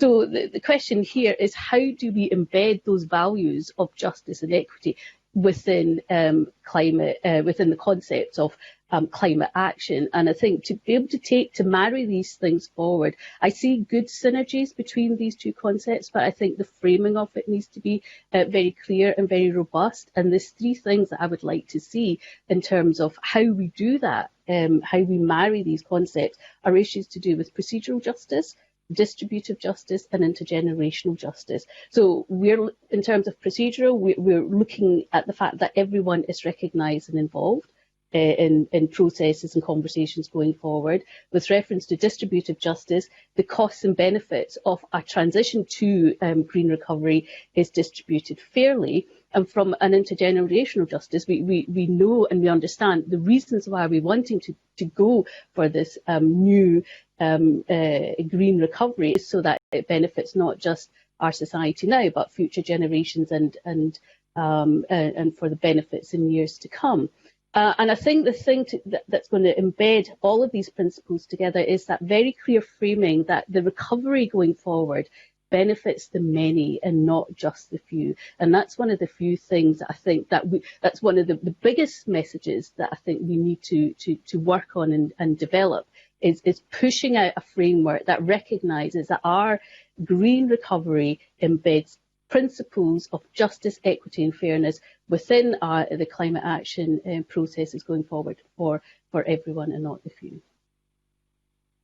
So I'd like to reference something that Chris Stark mentioned earlier about a tension that the governments might have about that in the immediate term.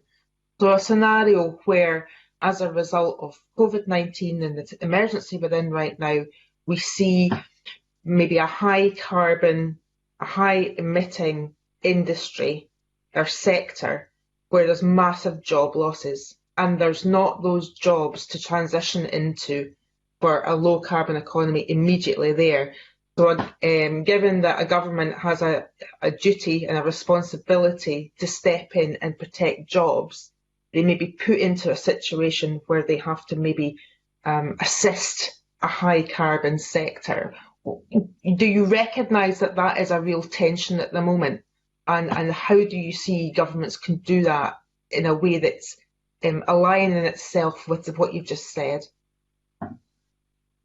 So I think that is very clear. There's no doubt that there will be an uphill to the transition and struggles and bottlenecks. And I think by way of overcoming that, rather than being front and centre to support high carbon emitting industries, what we need to do is to diversify into training and upskilling and the development and of low carbon jobs in the renewables, for example. And making it very clear that this is the approach that we're going to take, because the danger is that if we don't do that, then we will be following economic models of the past, and all the benefits that we have accrued so far from COVID and the shutdown, the benefits to our carbon emissions, they're going to be wiped out pretty quickly, and all the data and the statistics are very clear on that. So I think we need to plan ahead and come up with a framework, a timeline, which brings into the fore exactly how we're going to do that, what jobs, what sectors, who's going to be employed, where are they going to be employed, who is going to be involved in that, and get some and figures and facts and numbers on that, so it's very clear in terms of target setting what it is that we're trying to do to try and protect the jobs from the fallout from moving away from high industry carbon emitting industries. Can I bring in my colleague Angus MacDonald, please? Thanks, convener, and good morning to the panel. With regard to the COVID impact, which clearly has been tremendous, which societal groups do you consider have been most affected by COVID-19, and how would you say this shows itself in our wider society? And also, could I ask you to comment on what have been the positive societal impacts associated with how we've already adapted and responded to COVID-19, and how should these be looked at with regard to an inclusive recovery?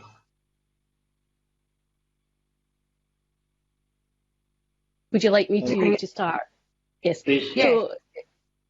So in terms of societal groups that have been affected most, it's very clear that the facts and figures are out there. It's the poorest people who have worked across certain sectors. So it's hospitality, retail, travel and tourism, cleaners and so on. It's very clear that it's a manual and lowest paid job sectors who are affected the most. And if we break that down even further, it's recognising that it's the poorest in society who have been affected most, but within that group is the issue of black and ethnic minority groups. There was a study conducted recently that showed that people from ethnic minorities are 3 times more likely to have lost their jobs because of COVID than those from white groups. And that statistics is out there. And those very groups are the very groups who live in overcrowded housing. They have the poorest paid jobs. They have the poorest health. They have, existing health conditions.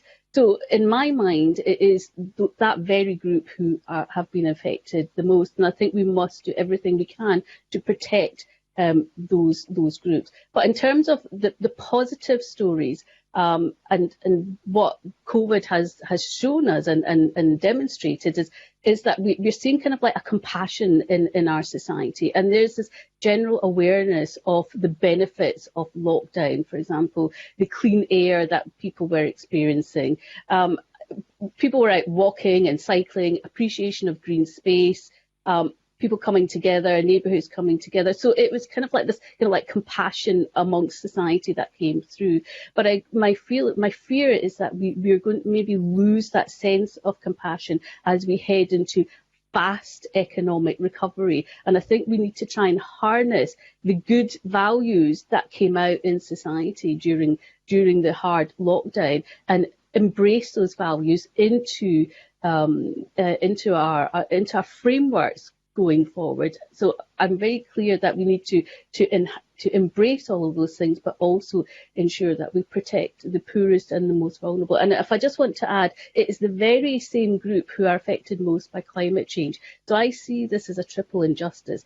The poorest are affected most by climate change. It was the very same group who are affected most by COVID. And when we come out of this recovery into our business as usual, if we go down that road, it will be the same group who will be affected again as we transition into the rebooting of our economies. So we need to be mindful of this triple injustice and do everything we can to embrace that.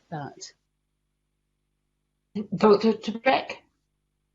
So just to, and I'd like to reply to your earlier comment as well about businesses and high carbon sectors, if I can, before I come to that question about COVID. But I think it would be a grave mistake if we were to double down on businesses that are high carbon emitting, because just the more we do that, the harder it is to retrofit and to fix. And so I think now is the time to really think about what businesses need to feature in an economic model that delivers social and environmental well-being for Scottish people beyond COVID, and how do we support transition and power down from those businesses? And there's a question around protecting livelihoods rather than protecting positions, and I think that's the sort of mentality we need to hold as we go forward, and rather than take the short-term benefit jobs-wise, but will come with immense carbon damage and make it harder to decouple livelihoods from those carbon-emitting sectors in the future. So just to, I think that's important to say, it will be a mistake to go for short-term apparent solutions that actually make things a lot harder in the future. In terms of COVID, I think my colleague Tashin's answers were really fantastic. I'd add to that the TUC just today has come out with a report just identifying Black and minority ethnic groups are those who are most at risk of by virtue of the nature of their jobs. They're asked to shoulder more risk in terms of work security, in terms of the nature of their jobs.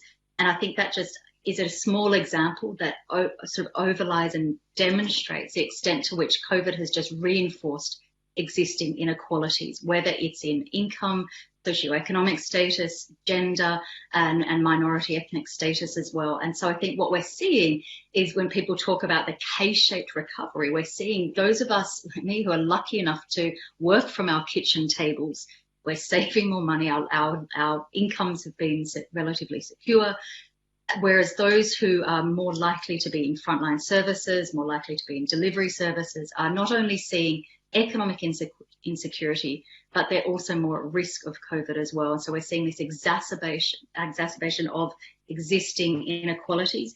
There's a big issue around gender as well, and there's been quite a bit of work done by various universities and the women's budget group looking at that. Women were already more likely to feature in those jobs that were more insecure prior to COVID, more likely to feature in those frontline services jobs that put them more in danger in the face of COVID. And then at home, now we're seeing shouldering that additional burden of childcare and that domestic work as well. So just adding to those layers. But I think it is a nice question to also think about, well, what has come out of COVID that we can perhaps build on and utilise as we rethink our economic systems for the future. And I think and I'd add to Tashin's comments, one of the around compassion, and that just we've seen it has been the gift economy that has kept communities and families going. It has been that compassion, that support for each other, that reaching out for neighbours. None of that will figure in formal GDP statistics, and yet that is what quite literally has kept communities afloat these last few months. I think one of the other perhaps useful directions of travel, quite literally, has been just the recognition of the absurd nature of business travel prior to COVID. I mean, just anecdotally, I was speaking to a group of fund managers a couple of months ago who quite openly said that in the fund management sector, to be seen as a serious account manager, you had to go physically to every meeting, and if you weren't there physically and having that physical presence, you weren't taken seriously. That is now hopefully for good being wiped out, and we will think twice and 3 times and 4 times about whether travel for business is absolutely necessary. And so I think that's something that hopefully will stay, and we're now already seeing conversations about frequent flyer tax, which I think is absolutely vital in terms of what's the makeup of our tax system and our incentive structure as we build out of COVID. I think another aspect that has been heartening is this really perhaps always has been there, but perhaps more explicit now, recognition and appreciation of the value of green space and just how much that matters to our lives and to our state of mind and to our mental health. Of course, we're seeing there are huge socioeconomic inequalities in access to green space and quality on cleanliness and safety of that green space. So that needs to be thought about. But I think people really cherishing being able to walk to a park more than perhaps they ever had before. And I think that's something that we should really hold on to and celebrate as our society really thinks about what's important for it as we build back beyond COVID. I think for some who are lucky enough, and that's a big caveat because a lot of folks are feeling more frantic and more busy than ever. But for those who've been lucky enough perhaps to travel less, perhaps to have to attend fewer meetings in physical, that appreciation that what was that cult of busyness that we had prior to COVID. And I often talk about with colleagues that when we may look back at the 2000s as this idea where we had this obsession with being busy and all the damage that did to our mental and physical health, to our family life, to our relationships. Hopefully that is something that we can put to the side and just really celebrate this idea of better work-life balance that some people, and it's a big, big caveat, some people have been lucky enough to squeeze out during COVID. And I think at a more macro perspective, globally, we have seen governments really prioritise collective health and well-being over the economy. And perhaps for the first time in a long time saying, actually, the economy is a second-order principle. It's a second-order goal. The first principle, the utmost priority, is the health and well-being of citizens, and that the economy, as we think about it beyond COVID, needs to be in service of those higher-order goals rather than the other way around. The other aspect I think that's heartening is this conversation around conditionality. People are starting to think twice about what sort of public support is given to businesses and what conditions will come on top of that public support, whether it's low carbon reduction plans. For example, we had the UN General Secretary, Antonio Guterres, saying no business should get a bailout if it doesn't have a plan to meet the Paris Agreement. I think we should apply that across the board, and really heartened the Scottish Government following the lead of Denmark in looking at questions around tax havens in terms of what sort of businesses are going to get that precious public resource. I'll stop there. That's plenty from me. Mark is asking for a supplementary. Can you keep it short, Mark, because I want to bring in other members to get through all the lines of questioning. Yeah. Thank you. Do you think strong economic growth is needed to deliver transition and invest in it? So, can you say that again, Mark? Do you think that strong economic growth is needed to invest in transition? It depends on what sort of economic growth. I mean, I think it's something I find really frustrating about debates in Scotland, that with all our ingenuity and all our wisdom and all the intelligence in Scotland, we see, one, unable to distinguish between means and ends, and two, unable to think more nuanced about what sort of growth is necessary for human and ecological well-being. Growth in and of itself is a fairly abstract, blunt term. There are plenty of things we need more of. We need more local businesses. We need more renewable energy. We need more workers' cooperatives, for example. We need more cycle paths. Growing those will be a good thing, but just saying we need more growth and then keeping our fingers crossed that it may trickle down, it may be sustainable, that it may actually be the solution to some of our environmental problems is no longer good enough. And so I think we need to have a much more sophisticated understanding of what we need more of, but also understanding that the economy and growth in terms of GDP, for example, should not be the objective. The objective is social and ecological well-being, and how can the economy be positioned and designed and structured in a way to service those higher order goals. And I think that is the sort of urgent conversation we need to have in Scotland. We see, for example, we have the economy put on a par with social and environment when actually it should be in service of those goals. And I think that's also a failure to recognise the extent to which the economy is embedded in society, and the two of those are embedded in nature. There is a hierarchy here, but it's in reverse order to often the way we understand it. Okay, can I do Claudia Beamish? And could I ask you both about what indicators are you looking for to signal that Scotland is indeed, hopefully, on a green pathway to recovery, and that this is inclusive and just and has well-being at its heart? And I'll just leave it as an open question, because you've both highlighted issues that should be measured, and which, even if they are at the moment, they're not as high up the hierarchy as they should be. So I'll listen to your thoughts, both of you. Thank you. So maybe come to Professor Jaffrey first, and then Dr. Trebek. And I just want to keep it short and simple in terms of indicators. I think what I would like to see is something a framework that builds on the Sustainable Development Goals of Leave No One Behind and the Human Rights Framework and the principles that underpin both of those things. With reference to specific indicators, if we are looking for just and inclusive recovery, the things that I would like to see out of this are issues to do with diversity, equality, gender, representation, voice and inclusivity. I think indicators that speak to those high level goals is something I would like to see and considered as values driven. So in my mind, the concept of being able to deliver this green recovery needs to be built on the principles of values, and it's those things that I would like to see. And I think there's a lot more work that needs to be done to really tease out what we're looking at within each of those specific things. But the things that I've mentioned earlier about, the people that have been affected most by COVID, I think those things will need to start piecing together that framework. But those high level indicators is something that I would really like to see. And from Catherine. So I think the question of indicators is a really, really exciting one, because I think we're lucky in Scotland that quite a few important dimensions of measures of progress already get counted.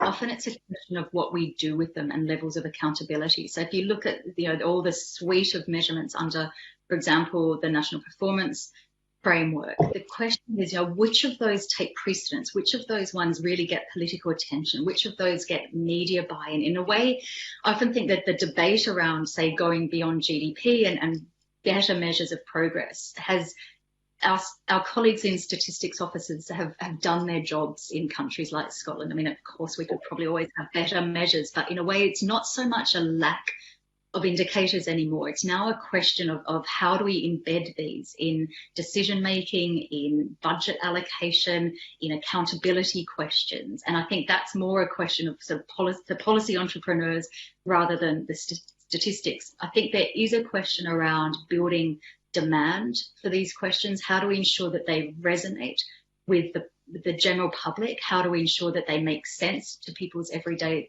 lives? And then things like indicators and dashboards, that those of us who think about these things a lot, I mean, when most people are talking about indicators and dashboards, they're talking about their cars, not their quality of life. So I think there is a question around how do we ensure that initiatives like the National Performance Framework, initiatives like the SDGs resonate with people who do not think about these sorts of measures and metrics every day, but actually just trying to get on with their lives. How do we make sure that these make sense? And so I think there needs to be public dialogue around this. I think there needs to be bottom-up consultation. I don't think it's my job to sit here and nominate what should be the measures of progress. I think this has to come from Scottish people, and particularly those who are most marginalised in the current system. But it won't be a surprise what would come from those sorts of consultations. It is the sort of things that Tashin has identified, things like voice, purpose, access to green space, quality of relationships, security of income, sufficiency of income. And I've been involved in deliberative processes in Scotland with colleagues in India, with colleagues in Namibia around what really matters to people. And that's where we need to start when we're thinking about what indicators or measures that we lead on.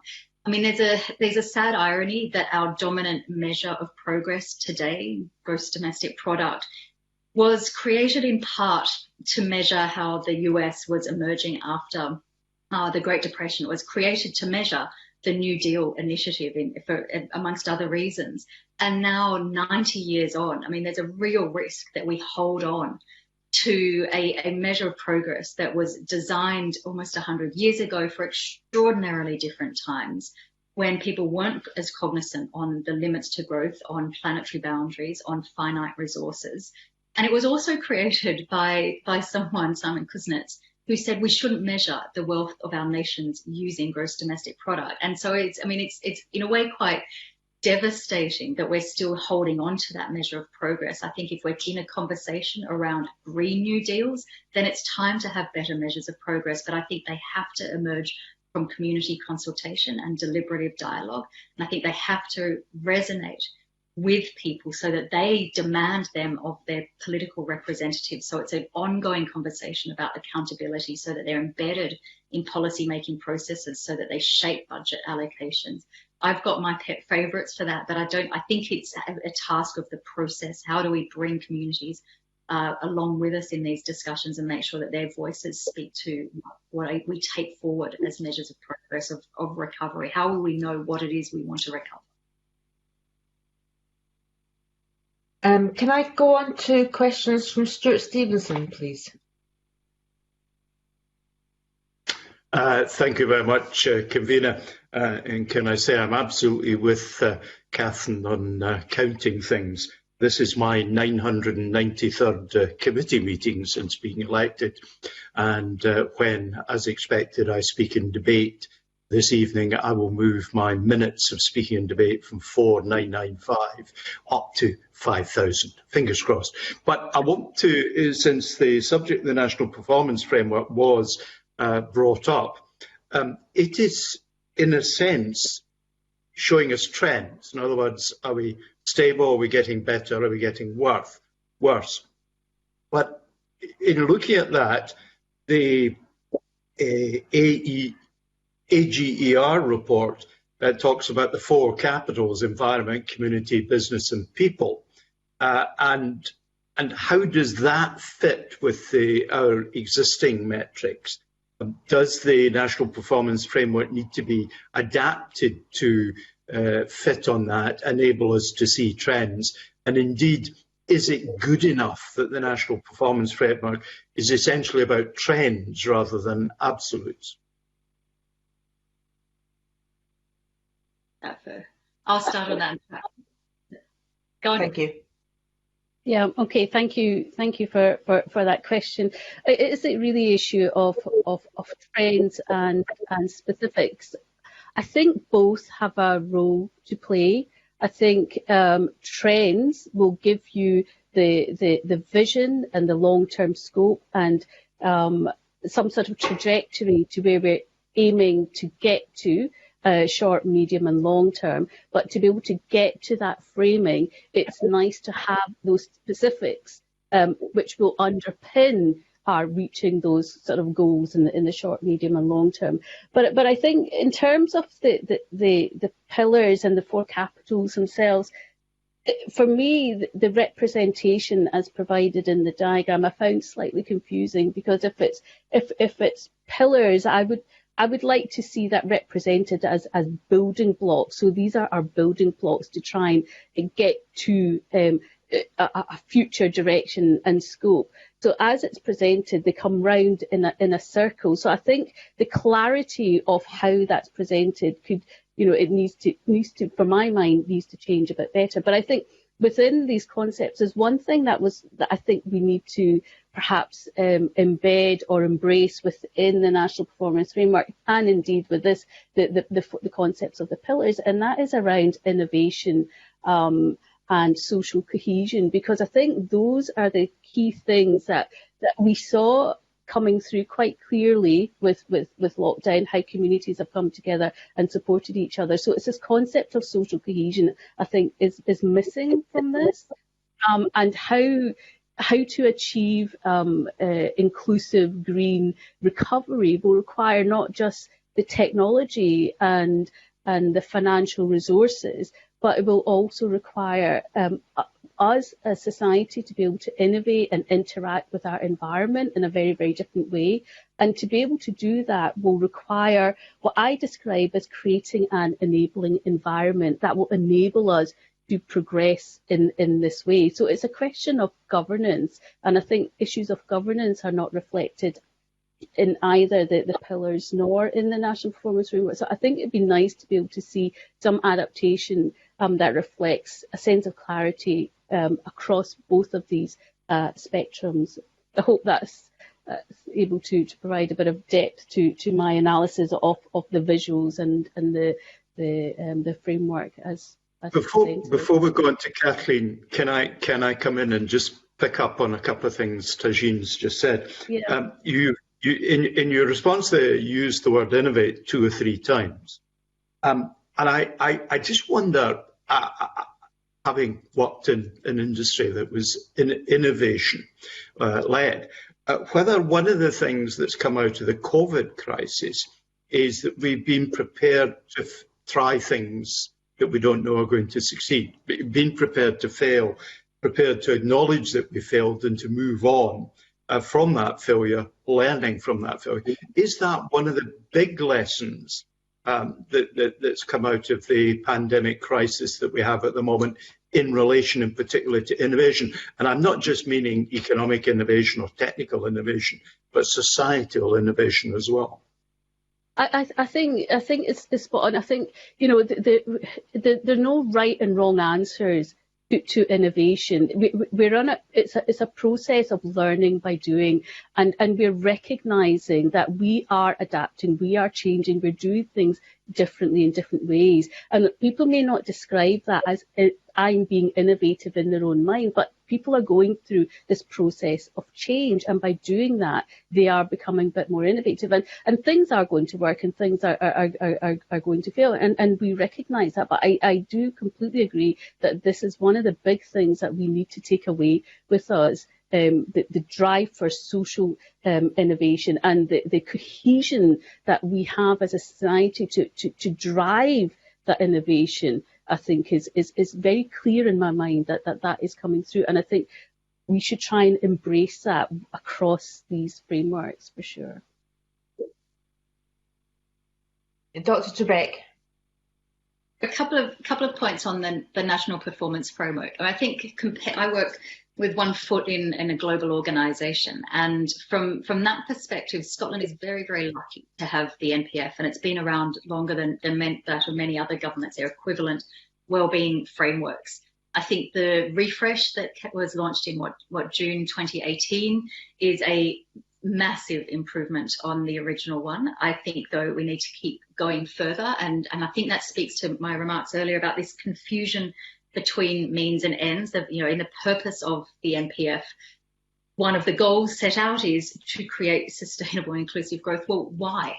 I think we need to really think about growth what sort of growth in service of those higher order goals, and wrap our heads around the difference between the two, and I think really reposition what we understand the need for growth, I'd say fair weather friends of growth rather than it's ever faithful followers. I think the connection though now is how do we, as I said earlier, how do we link the NPF to budgets? The question around the 4 capitals, I think is I'd love to do a really rigorous analysis of whether those 4 capitals help to the extent to which they're embedded in the NPF. I think there is a challenge of the way they're written in the advisory group on economic recovery. I mean, just businesses is a hugely diverse community.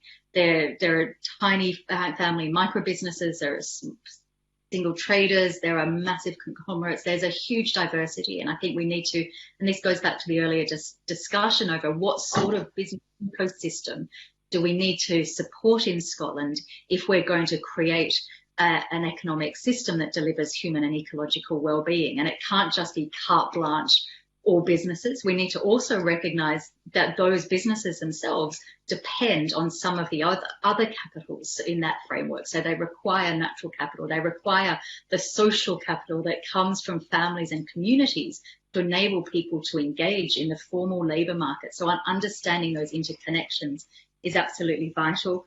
I think in terms of innovation, I mean, it's a real buzzword these days, isn't it? And I think one of the questions is to really think about innovation for what? Not all innovation is going to be the sort of activities that is conducive to human and ecological well-being. What are we innovating for? It's the same with words like, entrepreneurship. Well, entrepreneurship for what? There's also, I think, what's really been demonstrated by COVID is just how extraordinarily innovative businesses are when they have boundaries.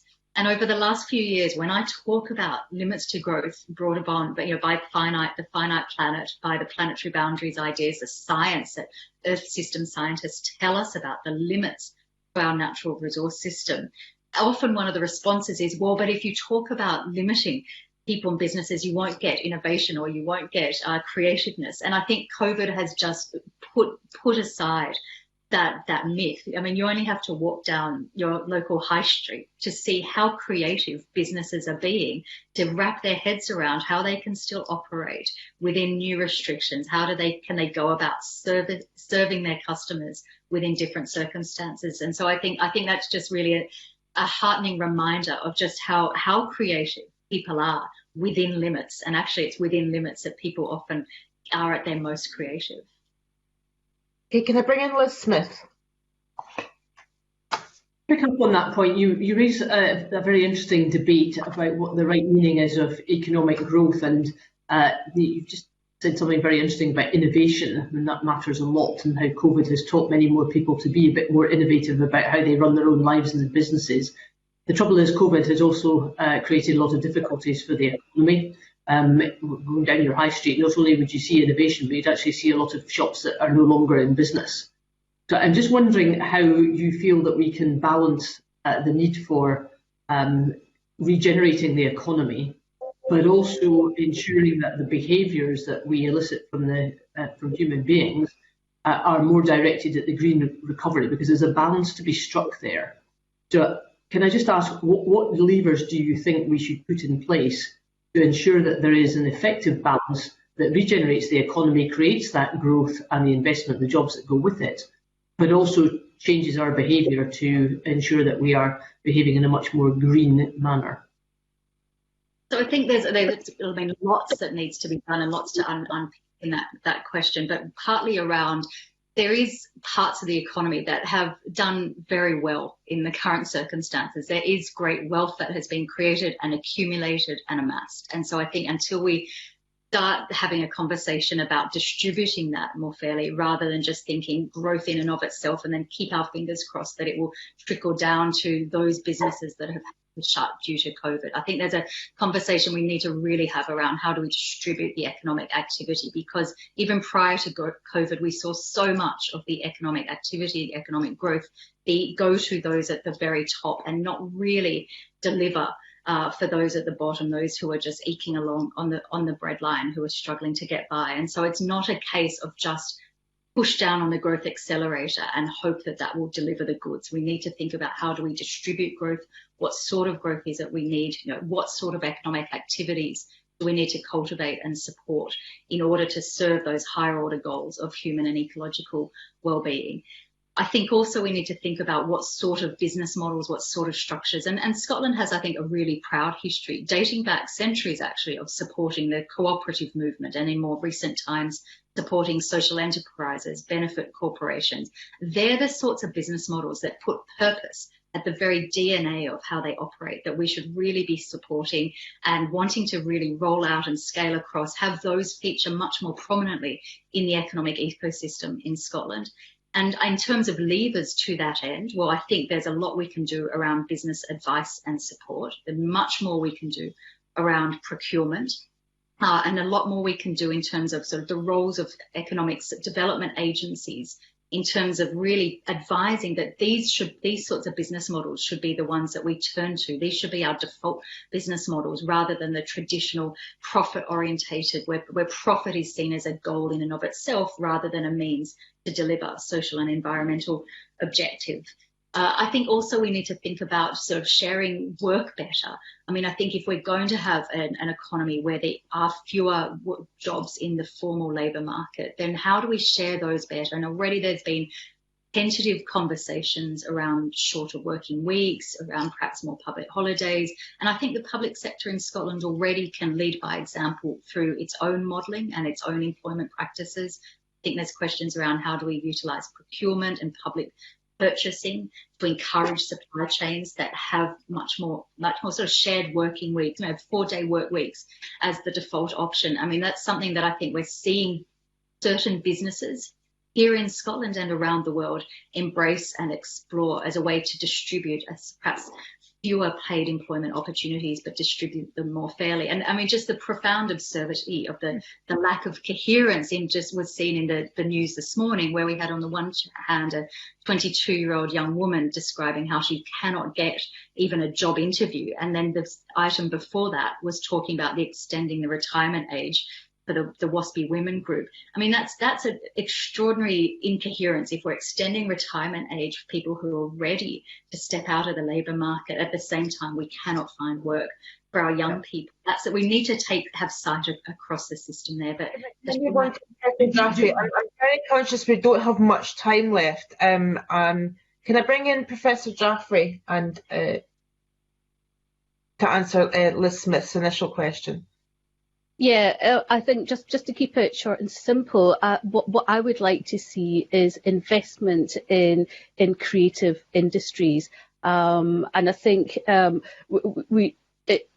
investment I would see in terms of not just training but business support that will help people to think through how they can either diversify what they have lost to try and relaunch again, but in kind of like to develop business models that will enable people to get back on their feet, but in a way that is in tune with where we're trying to head to in terms of our green recovery and growth. But it's that one about building back better, but enabling people and helping people to get their businesses back on their feet and changing the concept of the small businesses, that many of which have been lost due COVID. But that's just I'm just summarising that very, very briefly because I understand we don't have much time to go into this.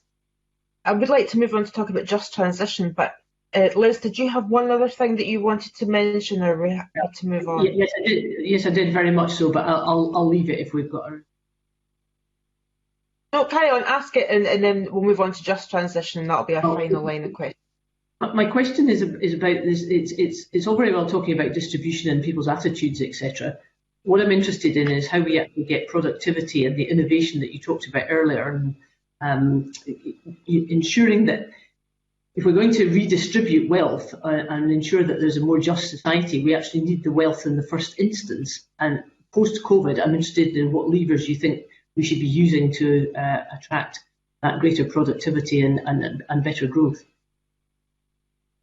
If I could just come in very, very quickly there. I think in terms of levers and productivity and growth, I'm a firm believer in following the structuration theory. It's by Anthony Giddens, and what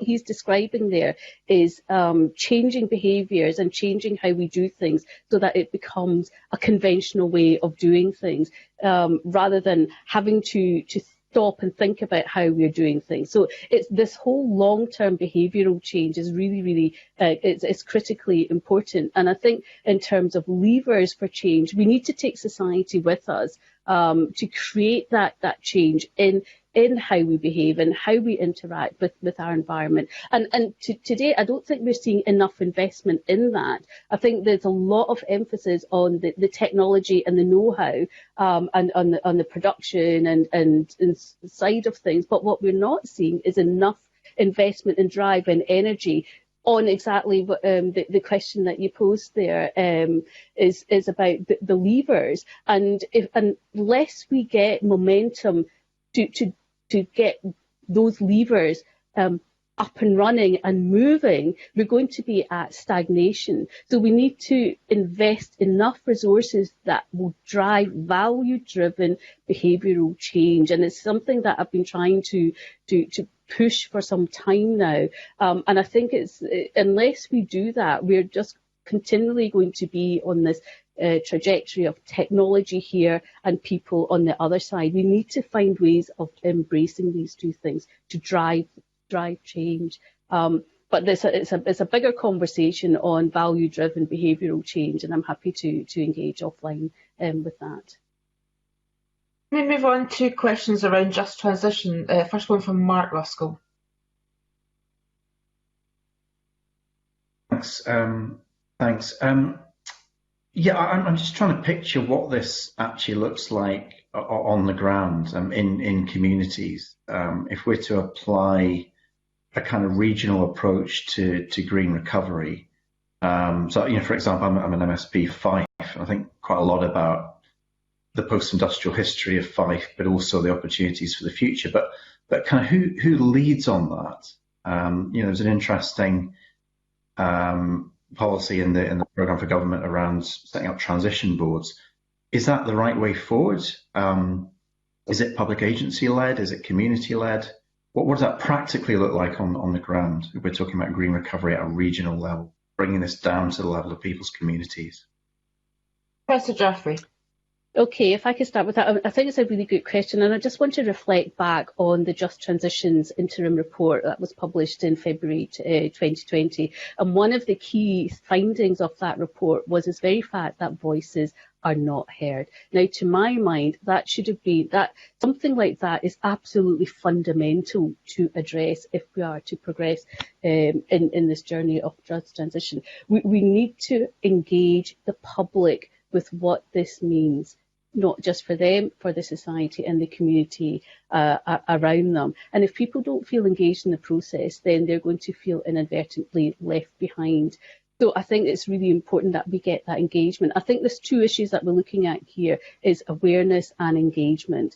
And the issue with just transition is many people see this concept as it's quite narrow in focus, and it's shifting to a low carbon economy, but it's in a manner that talks or emphasises the rights and needs of mainly fossil fuel industrial workers. But I think what we're looking at here is not just transition in its narrow sense, but a much bigger transition in terms of a climate just transition to move forward. So I think we need to embrace conversations across a number of levels and different platforms. When we break it down into a regional level, I think it's important that those voices come to the fore, and it needs to be driven by people who are going to be affected. And I personally don't feel that we have enough understanding at a regional level to really understand how, in terms of our Scottish landscape, is affected by different communities in different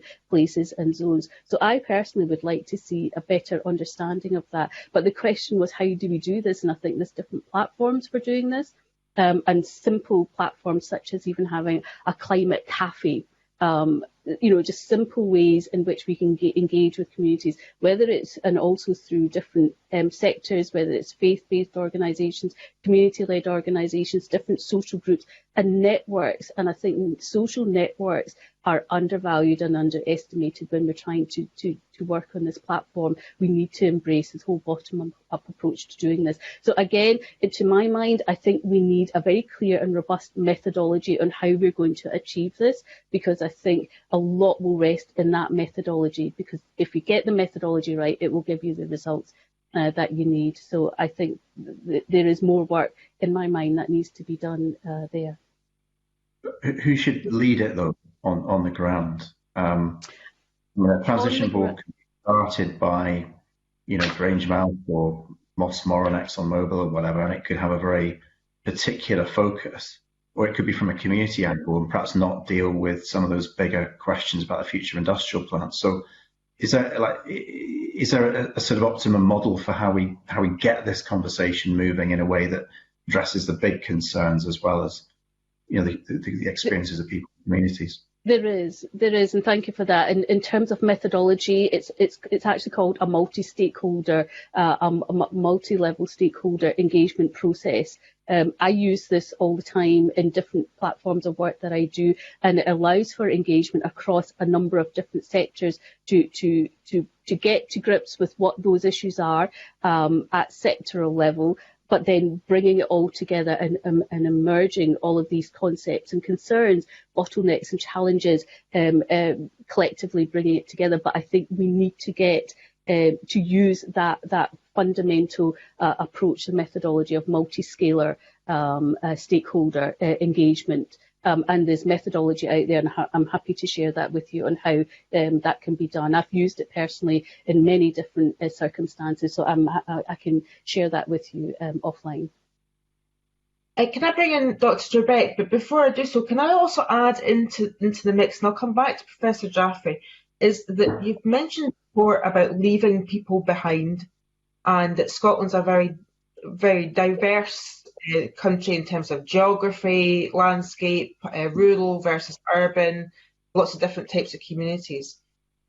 You've mentioned who's been left behind. Could you maybe sort of focus on maybe some where you think action is happening, and where further action could be taken to ensure that people aren't left behind as we transition? And I'm a rural MSP, so I see it already. You know, particularly around transport infrastructure, that people could be left behind and be disadvantaged. Can I come to Dr. Trebek? Points on those two questions. I mean, the word multi-stakeholder conversations is something I wrote down just as Tashin was mentioning it, and I think that's the only way we will go about having everyone support the steps and the nature of transition that's required. So people have to feel that they have agency, that they have voice, and that their needs are taken care of. And so just that idea of conversations first before the shifts happen is really vital. I suspect there will probably be no one working in the fossil fuel sector who would imagine that their grandchildren will be working in that same sector in a couple of generations' time. They will already have ideas for what sort of economic activity they would be imagining.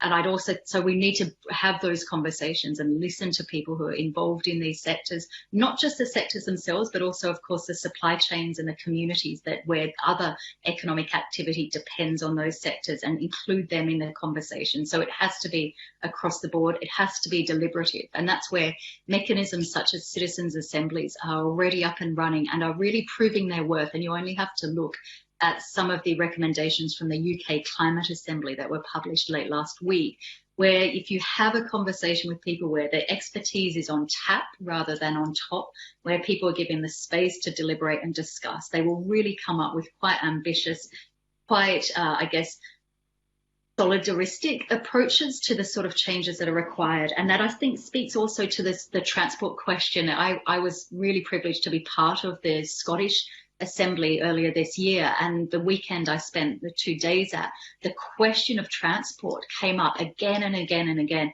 not just as a goal in and of itself to have better public transport as a feature of, say, a wellbeing economy, but also as, without it, the extent to which that's a blocker to other change. If we don't have decent, safe, clean transport, people won't be able to access other jobs. They won't be able to create new businesses from the bottom up. And that speaks to Liz Smith's previous question. How do we support those bottom up businesses rather than just putting all the onus on individuals to change? How can we support them create their own businesses?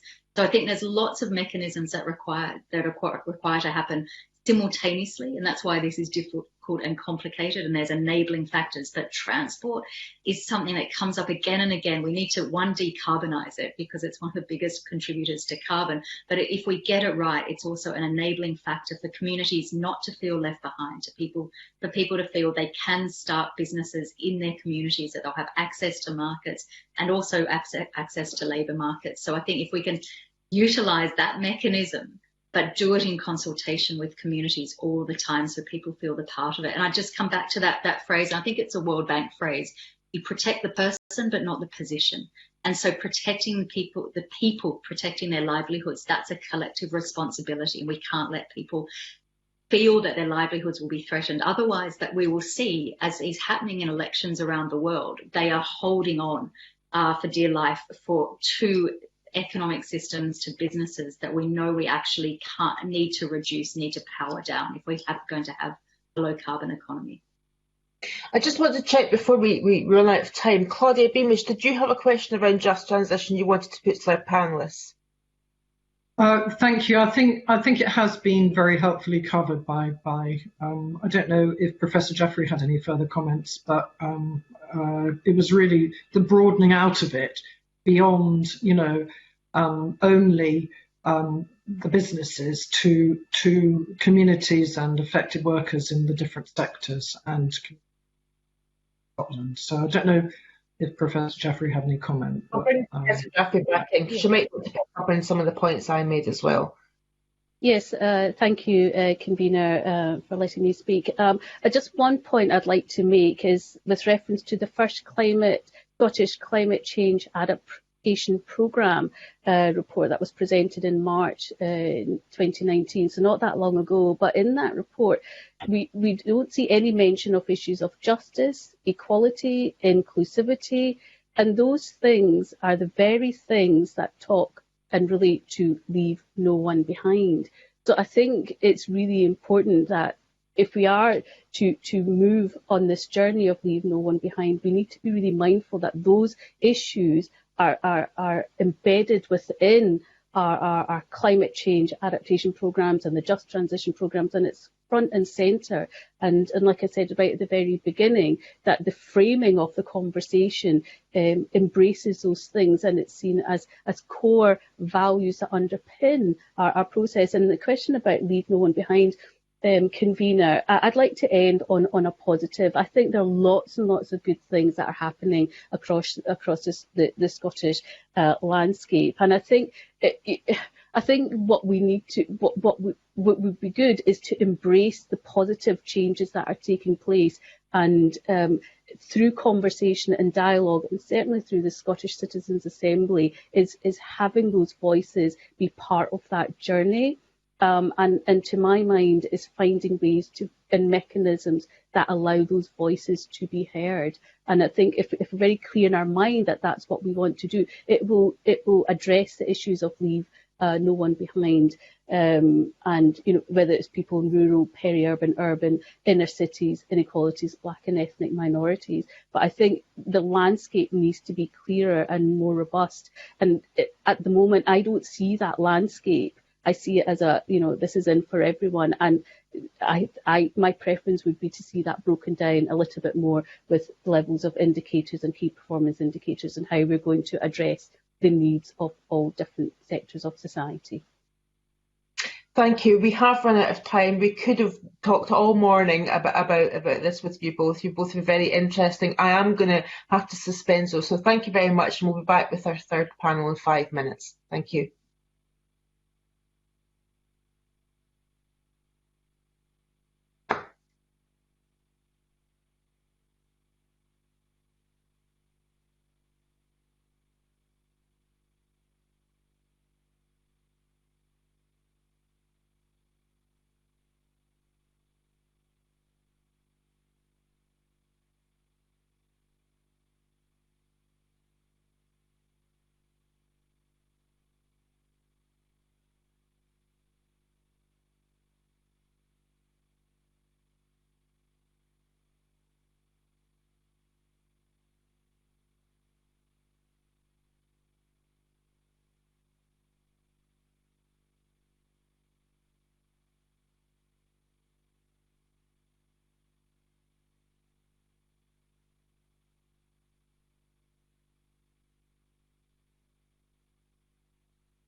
Thank you, and we return with the third panel in our session today on the green recovery.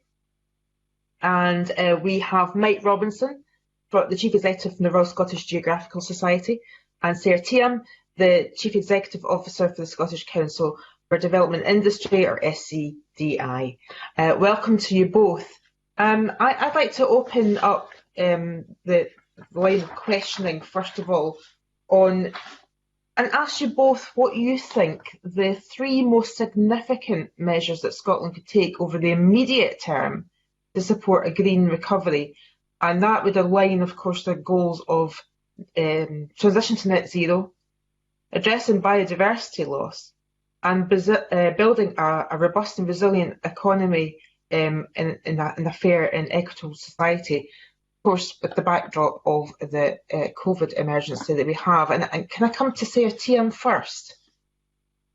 Thank you very much indeed, Convener, and thank you. Fantastic and inspiring session this morning so far. I think I would just like to start by saying that I think investing in green recovery, as we all know, is an absolutely unique opportunity for Scotland to deliver clean growth. The Green Recovery report that we pulled together, we did so in partnership with a leadership group and our diverse membership, which, as you know, is a unique coalition of public, private and third sector not-for-profit organisations. We really had four key principles underpinning our thinking and our recommendations for any investment or intervention and policy. That was about the impact, how quickly it could happen, the resilience of society, the economy and the environment to future disruptions and shocks and crises, that fairness that we've been talking about so much this morning, but also ambition and being targeted to boost Scotland's global competitiveness as a world leader in clean growth, innovation and technologies and expertise. So of the 12 recommendations, there were three that we identified as important for the immediate term because of their strong economic multiplier effects. So that was reskilling and upskilling the workforce. That was about the green stimulus spending, some of which we've touched on this morning already, but also about unlocking that private sector investment and attracting inward investment. So in terms of the reskilling and upskilling, probably worth just flagging up, and we'll probably come to this later, are the current schemes big enough to handle the scale? Are they green enough? In terms of examples of green stimulus spending with strong multiplier effects, the national programmes in retrofit, energy efficiency and active travel, for example, can quickly reduce emissions, create significant numbers of jobs, and support that kind of SME growth to simultaneously tackle climate change, unemployment and business survival. And the investment in digital connectivity, I think, is another area where we felt was particularly important for that kind of green stimulus, particularly in rural areas and areas with the worst connection speeds. That really has the potential to unlock business growth, higher levels of productivity, and that kind of behavioural change that are reducing impact on the environment, including but not limited to home working. And then finally, private sector investment, and we've talked already a little bit about the Scottish National Investment Bank opportunities there, but also how vitally important it is to get regulation right to enable that investment by the private sector, particularly that anticipatory investment that our energy companies and the digital telecommunications companies are keen to bring forward. Very helpful, and my colleagues will be coming in and drilling down in a few of the things that you've mentioned there. Can I come to Mike Robinson?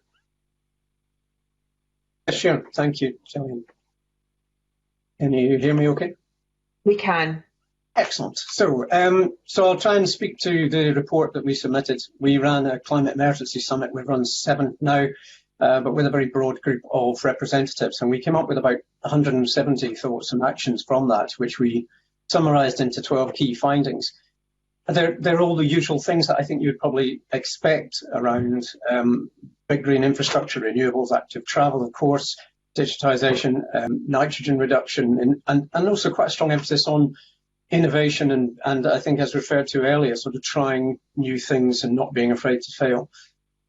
There is also a very strong drive under there to capture cross-sectoral and the public imagination and ownership of this issue more than I think we've seen to date. And the other sort of underpinning issue was this need for urgency and a focus on action. I think there was a very, very clear desire to see more of a reaction to the emergency that we all felt it was. Somebody described it as asking where the blue flashing lights were. And obviously COVID has thrown that into some relief as well.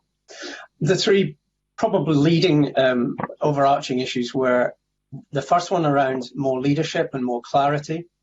How do we review the decisions that we're making for their impact in these arenas? How do we stop making the problem worse, and how do we start tackling it at scale? We felt very strongly that that needed a route map for every sector of society to play a role in, where they understand what they need to do in order to help government deliver against these targets. And also it needs to be underpinned with clear governance. So how do we stop negative developments? How do we get individuals and organisations to prioritise action? And also, how do we get some big signals of change? You know, ambitious public action is clearly taken to tackle climate change because it's still too disconnected to people's lives. So along with leadership and clarity, we also felt very strongly that there's still not enough understanding of the issues and particularly the solutions around climate change. There's much more awareness than there ever was, certainly prior to COVID with all the activity in 2019, but that still hasn't translated into clarity about what people are meant to do. So we think there's quite a strong gap in terms of people's genuine understanding of the issue. And in order to keep that positive and optimistically focused, we think it's critical that they focus on the solutions and not just on the sort of awfulness of it all. And thirdly, there's an absolutely critical need for budgets to underpin all of this action. We've got to create more resources to support action, and again at scale. I mean, Stern in his 2006 report said 2% GDP now or 20% in the future, and we're still a long way from 2% GDP to spend on these sorts of issues day to day. So. Just off the back of this, you've both put your submissions in. We've had the programme for government. Can I just come back to you both briefly, just to if you can give your analysis of whether the programme for government is adequate in its response to both the climate crisis, biodiversity crisis, and the crisis we find ourselves in with the COVID-19 and the green recovery. Mike, can I come back to you for your assessment of that? Yeah, sure. what a lot of things you're trying to tackle. The programme for government. Yeah, I do quite quickly, so I'm sorry, but carry on. Of course. I would say it probably isn't adequate, because it's almost impossible to do enough on these issues. So there is an element of whatever anybody's doing is not enough, and I think we all have to accept that, and we're all trying to do the next thing. So it's definitely a step in the right direction. I guess the question is how much more is reasonable and could make an impact. I'm not sure what else we can do around COVID, but there's an awful lot more we can do around climate change and biodiversity. And I think the question in my mind is more around what would we have done differently if we had known that 5 years ago COVID was going to hit. Because the difference between COVID, which was scientifically predictable but the timescale was unknown, and climate change, which is scientifically predictable but we actually have a timescale. And therefore, how are we planning in that way for something that's bigger than COVID, where we know when it's likely to hit if it hasn't already? And I think, therefore, no, it's not adequate. But also, I think it's, there's a lack of clarity in some of it. I mean, the commitment to active travel is very welcome, but it's not that dissimilar to what was there before. And previous commitments, so the bus travel commitment in previous years hasn't really moved forward. Nothing's really happened around that. So we need to see more than just those commitments. It does need to be delivered, and it needs to be delivered at scale. Taylor? I think there are a number of positive announcements in the programme for government. So I point in particular to the Green Jobs Fund and the Youth Guarantee, both positive measures to target unemployment, education and training opportunities at young people who are disproportionately impacted, and the Higgins report picked up on the scarring that we want to avoid at all costs. The accelerated capital spend on green infrastructure is obviously hugely to be welcomed as well. And in particular, I think the additional funding for transforming homes and buildings in the next Parliament, the doubling of annual capital spend on energy efficiency and peatland restoration, forestry investment and additional tree coverage. All of these are the positives. We picked up earlier in conversations about the need to provide better business support, and we were delighted to see the national expansion of the Productivity Scotland, where we'll really see really help businesses across the country to learn from one another. It's that real business to business learning, and not just business to business, but private sector, public sector, third sector, learning from one another. We're all innovating, we're all transforming how we do things. So there's a real opportunity there to keep talking to one another, to keep learning and to promote innovation. And productivity, we already knew was a problem, but it really is a time now where it couldn't matter more.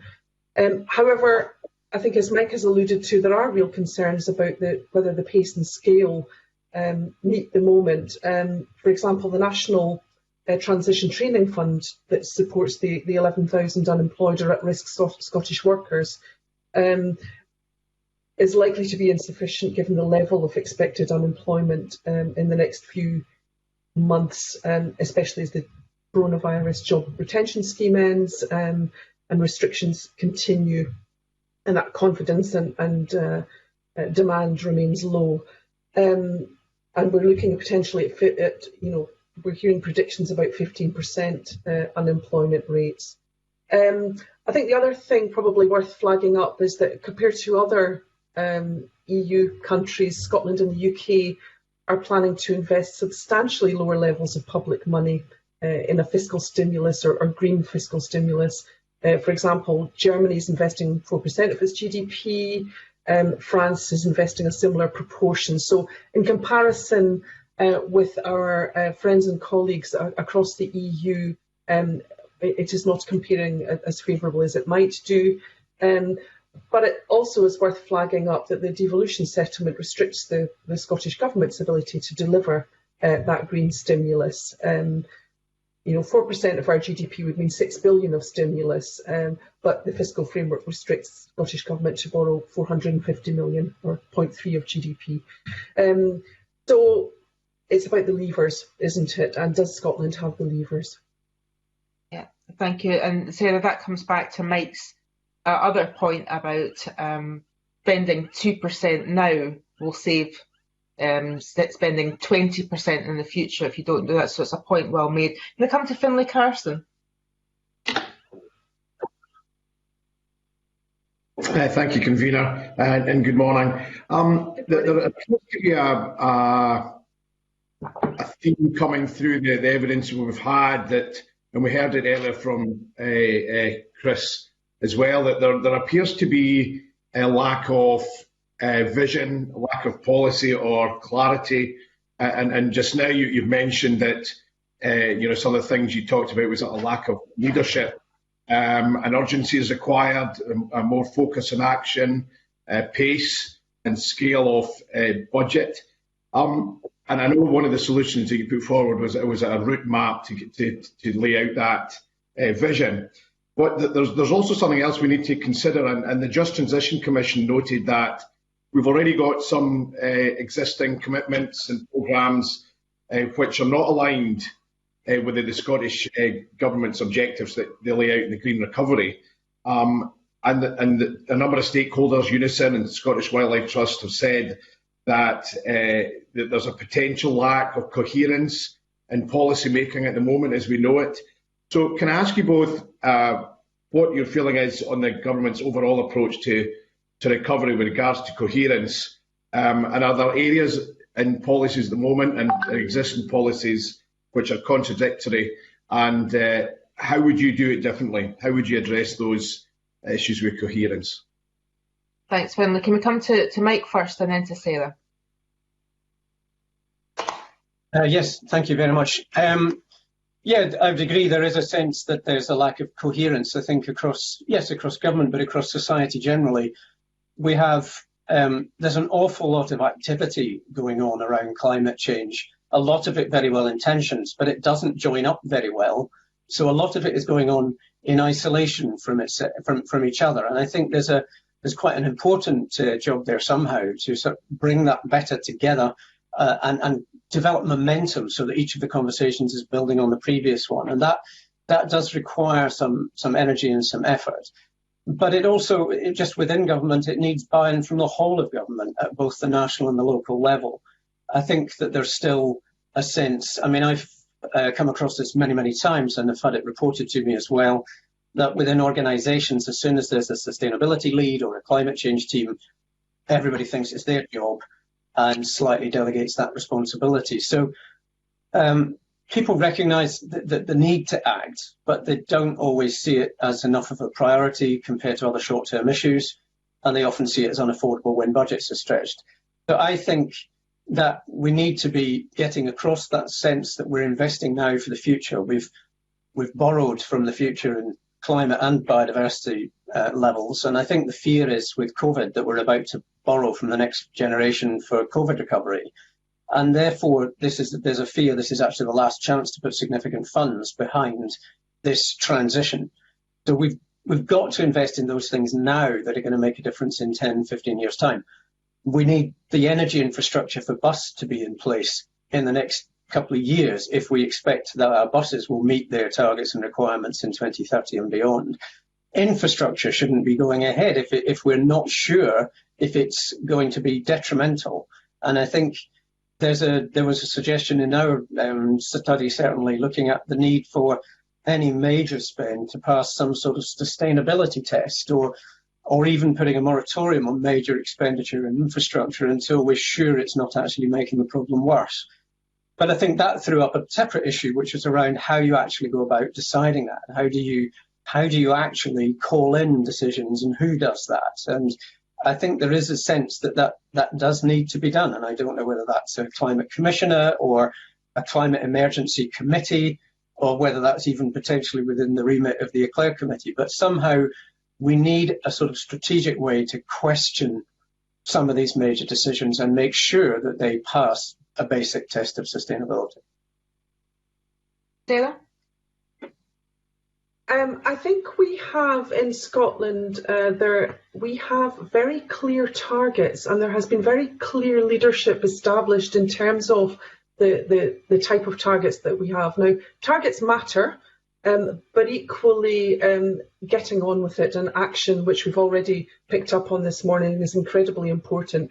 So yes, I would concur, and I think our members have long believed that the various economic strategies and the plans and the programmes of government need to be better aligned or streamlined. Fraser of Allender has recently concluded that Scotland's strategic and institutional landscape is cluttered, and this can dilute the impact and effectiveness of policy. The danger is there, you don't want to embark on some kind of review, you just need to ensure that there's much better coordination and collaboration, and we are aligning around the outcomes that we're working towards. The world has changed. The way in which we measure things and the way in which we get to those outcomes is going to need to be different. Now we're seeing policies and interventions coming forth at a speed unrecognisable in the normal in the normal way of working for governments. So inevitably there are going to be unintended consequences. Some of them are not going to be quite right, but I am certainly very encouraged, both in our conversations with Scottish Government and with UK Government, that there is a very good dialogue between business and industry and government around actually what are the unintended consequences of the programmes that they're trying to roll out. I mean, with something like Kickstart, for example, I know that they've quite deliberately rolled something out when they know it's not completely ready and they've not worked out all the details, but actually it's the learning by doing and getting on with it. So, but in terms of coherence, I think there's a particular need to ensure that investment in green infrastructure is aligned with that activity to boost green skills supply to meet the ensuing increases in demand for skills, for example, in retrofit and tree planting. So there could be an opportunity to achieve this alignment through things like Kickstart and Youth Guarantee, for example. So if we're topping up 25-hour work placements with green reskilling and upskilling, there could be real opportunities there through local colleges, through how we're designing our higher education courses and our lifelong learning provision. Well, on the back of that, we do want to ask you about skills. Skills featured obviously quite a lot in your submission and what you've said today. Can I move on to Liz Smith to start that conversation off? Liz. Yes, thank you. I very much do want to talk about the skills, particularly you both mentioned this in your submissions, and it's just about the leadership that is required, particularly in public bodies, as to what exactly it is that we need to be able to drive the change towards the green economy forward. If you've got any comments about what you think about the leadership that is required, I'd be very interested to know what it was. Okay, so I would just start off by saying, I mean, that the sort of technological, environmental and societal disruption that we were seeing even prior to COVID-19, and of course that has been accelerated, those trends have been accelerated by COVID-19, really means that the skills which our employers are going to need to compete and thrive on the global stage are changing all the time. We're really in a perpetual white water here. This really fundamentally changes the world of work and the future of skills, technology, digital connectivity, working from home, and mental health is the other area that we're all becoming hugely aware of. So that journey to net zero is going to impact the skills profile of every single job and every sector of the Scottish economy. Look at how our lives have changed in the last couple of weeks and months individually. So engineers, surveyors and builders are going to need to develop that new knowledge and skills in relation to circular economy, modular construction, the use of more sustainable materials, mechanics, tradespeople familiar with the types of internal combustion engines, gas boilers are going to need to learn how to service electric vehicles, electric boilers, heat pumps. As a public sector, we're going to have to assess a large array of much more complex factors in policy and procurement decision making, thinking about providing holistic, long-term social, economic and environmental costs and benefits. So in the same way that this inquiry is grappling with these huge and complex issues, each and every one of us is beginning to grapple with those. So that leadership, partnership and collaboration is going to be required right across the economy and our society to achieve net zero by 2045. As I've said, our emissions targets are amongst the most ambitious in the world. Our report called for Scotland to collectively respond to the climate emergency with the same kind of urgency that we've responded, and the same kind of passion and energy and community action that we've responded to COVID-19. But there's a real opportunity to harness that kind of civic spirit to meet that other existential challenge. So it's not either or here. This is about both. So quite a lot of the main kind of skills that we would identify, the real sort of skills that we're going to need for the future. These are about these net zero skills that I've talked about, but there are also those leadership skills of managers and leaders to maximise the productivity of their people and to scale up, innovate and internationalise our businesses and our ideas. So overwhelmingly, as we know as well, our economy is SMEs, and we have a real historic challenge in supporting small and medium-sized enterprises to scale up. What we really don't want to see happen, we have lots of the really fantastic ingredients in Scotland. You know, we've got phenomenal natural capital, we've got world-class universities and research. Where we've traditionally not been quite so strong is in commercialising that. So that's going to be absolutely key, and we mustn't lose that early advantage that we've had. So look at the type of research and innovation that we did in relation to wind power, but of course it was commercialised, industrialised, the supply chains were put in place by our EU 26 competitors who now sell back to us. So I think that tie-up between advanced manufacturing and the knowledge and skills that we have and our natural and intellectual assets, it's about bringing all of that together. I mean, we've seen quite specifically in relation to COVID-19 the kind of challenges we had around production of testing kits, of the PPE, of the reagents. We've been dependent on very, very different just-in-time supply chains. So actually, how can we change all of that to build our economy and to build on some of the learning that we've done over the last recent months and those local supply chains. So I think those, just to finish, those job creation schemes and any other labour market interventions absolutely have to be linked to the green skills agenda. Thanks, Cameron. Mike? Yeah, sure. I mean, I think the around leadership, of course, the first thing is we need everybody sort of pulling in the same direction. I think we're concerned, and there's a strong sense that there just needs to be a uniform understanding of the critical things we're all trying to deliver. Of course, we need vision and consistency. We need to inspire change, not just bring it about. We need to invest in it. But we do need to inform that change. And there's a big job to be done there. There is a willingness out there. I believe that actually, I think in the last at the beginning of this year, it's difficult to say after COVID struck, but prior to COVID, there was a willingness to engage from every single sector in a way that I've never seen before. And I think there's a desire for sort of boldness and clarity, but also people are looking to be guided as to how they best help, how do they best play a role, which is why such a strong finding of ours related to that cross-societal route map, if you like. Thank you. Liz, are you happy with that? Move on to questions. Yeah. Thank you. Thank you. Move on to questions from Stuart Stevenson around skills. Thank you very much, Camina. I have a couple of questions, as you know. I suspect the skills one we've almost kind of covered, which is good. But the one remaining one is just how we, which will be of interest to both of us, Camina, is how we address in a meaningful and practical way the just transition. I mean, in the northeast of Scotland, Camina and myself coming from there.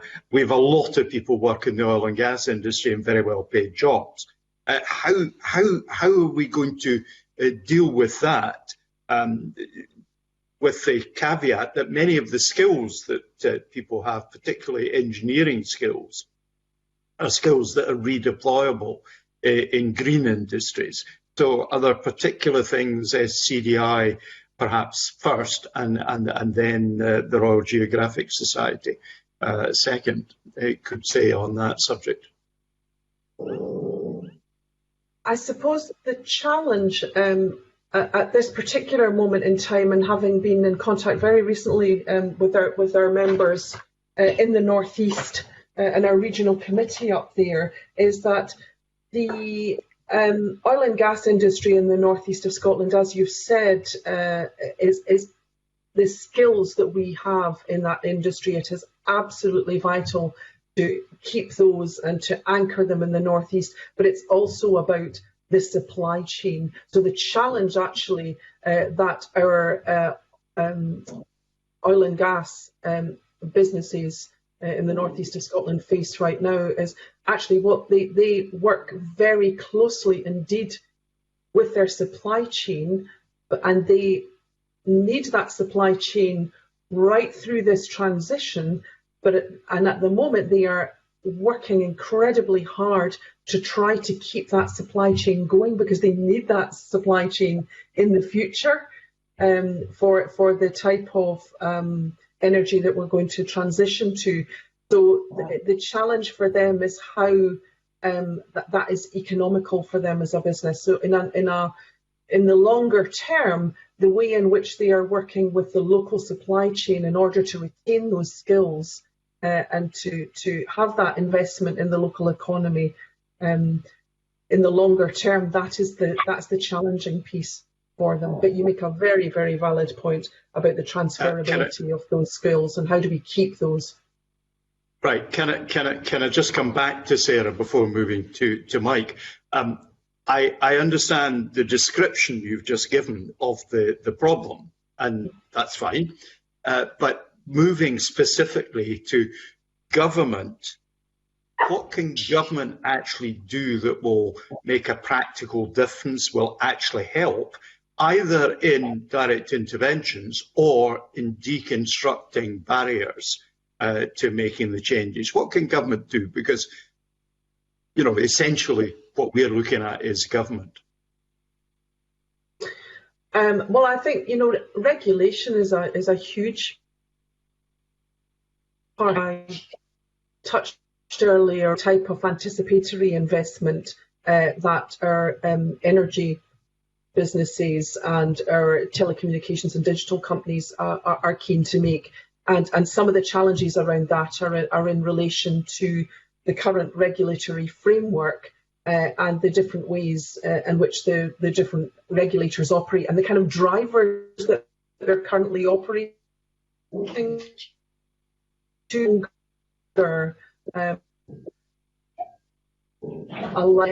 so in terms of oil and gas, I mean, that has to be, and Chris on about the transition to CCUS and hydrogen and all these new types of technology. So that, I guess it has to be about economic stimulus. And I mean, at the moment, as we know, this is very much reserved to Westminster. So we really need to be looking to Westminster government to be bringing forward a very robust package of measures in that regard. Okay, perhaps Mike now.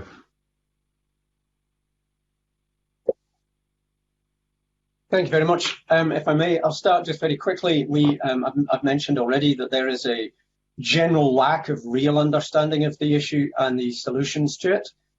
We've been working with the Edinburgh University, Dave Ray, with Ian Black at Stirling University's Management School, and with the Institute directors to produce a qualification online course to help people get up to speed quickly about this issue, and particularly the solutions. I do think that's a really critical step. That's why we did it. We are also looking at producing a similar version for students, which with the right impetus and momentum, we're trying to persuade people into this, but it's possible we could have every student in Scotland sitting that course before the COP next year. So we are really trying to be ambitious around that whole education programme. that's there to get people up to the point where they understand the issue sufficiently to then do the next things. I think in terms of trying to help with this transition, and it's a critical issue, yes, we need to fund reskilling and we need to fund innovation. We mustn't leave behind people doing self-employment programs and entrepreneurship in all sorts of rural and green areas. We've got to help push that and find ways to support that. We've maybe got to make time for that training. I think somebody actually suggested that we should have a climate skills day off. Just trying to get people to get the space to get this new learning, because it is new learning. It's a new set of priorities within an existing framework. But I also think it's really important, and one thing government can do is send very, very clear signals about those aspects, those solutions that it is fixed on, that it wants to see happen. Because one of the difficulties at the moment is not necessarily knowing which horse to back going forwards. There are lots of solutions to climate change, some more credible than others, but that formal long-term commitment by government would be a huge signal to how people invest their time in terms of reskilling. Okay, finally, and I think probably with fairly brief answer, the thing that has come out of COVID is that we've got an issue which more or less 100% of the population thinks could directly affect them personally, but in reality 99 out of 100 will not be affected. The 1% may be affected very, very severely indeed. But it seems that climate isn't that same sort of an issue. In other words, we aren't at 100% think it's actually going to matter to them. So how can we pick up that near unanimous view that relates to COVID and the need for action, and get that same sort of right across the community urgency and individual action that we see in response, and what particular measures could government do that might help? And as I say, fairly briefly, because I know colleagues have other things to ask. Can we go to Mike first on that? Yeah, sure. Well, the first thing is, actually, it just reminds me of a conversation we had. I chair an agricultural inquiry called Farming 1.5, and by the first meeting, I was challenged by one of the farmers in the room, basically saying there's no such thing as climate change. I do not believe that we need 100% of people to believe in the issue before they take action. And what I said to him at the time was that it didn't really matter anymore whether he believed in it or not, because his government did, his union did, his customers do, the market is changing, and his best opportunity to wake up and sit up and see what was happening and understand what was happening to his industry was to get involved. And so I think, in a way, we just need to be a bit bolder around this. I don't think anybody really questions the science anymore. People are simply questioning its priority against other issues that we face. And I think there's a very important signal there from government, and the very strong need. I do believe very firmly in the idea of sort of signal changes. I think we had a conversation many years ago about the possibility of reducing the national speed limit, but it needs something that captures the imagination, that is public and visible and shows that government is taking it seriously. I do recall that conversation, Mike, and I would still do it. However. Sarah. This is not about an either or, it's about an and actually I think you make a very astute observation that people have almost forgotten about the climate change emergency, and one wonders really quite how. Catherine Trebek earlier on actually alluded to the Citizen Climate Assembly, which I think was one of the most heartening pieces of reports and pieces of work that we've seen in recent months around this, where it was a process of education, and this requires education from the cradle to the grave, and right throughout society, through our media, through our schools, through our churches, through our communities, through us as individuals, And I suppose part of the challenge here is that all of us are grappling with, is this the right thing? Is that the wrong thing? Because this is so huge and so complex and so all-encompassing.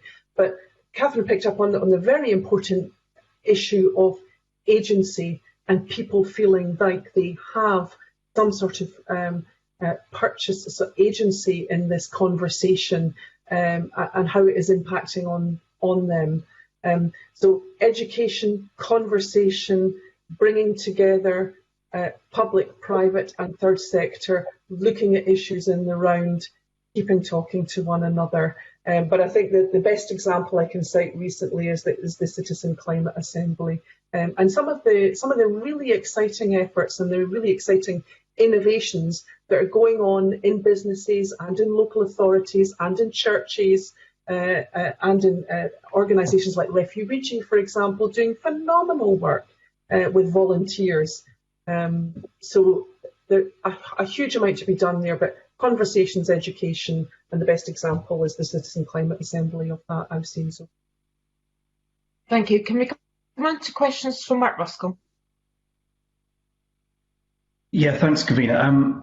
I mean, we've seen a lot of innovation and different ways of living our lives. I guess kind of new norms, if you like, over the last few months. And you pick out some of those in your submissions, and we've heard quite a lot through this Green Recovery inquiry already about home working, about flexible working, about 4-day week, and I'm just wondering to what extent you see these persisting going forward, and how do we actually ensure that these become part of the way that we do business?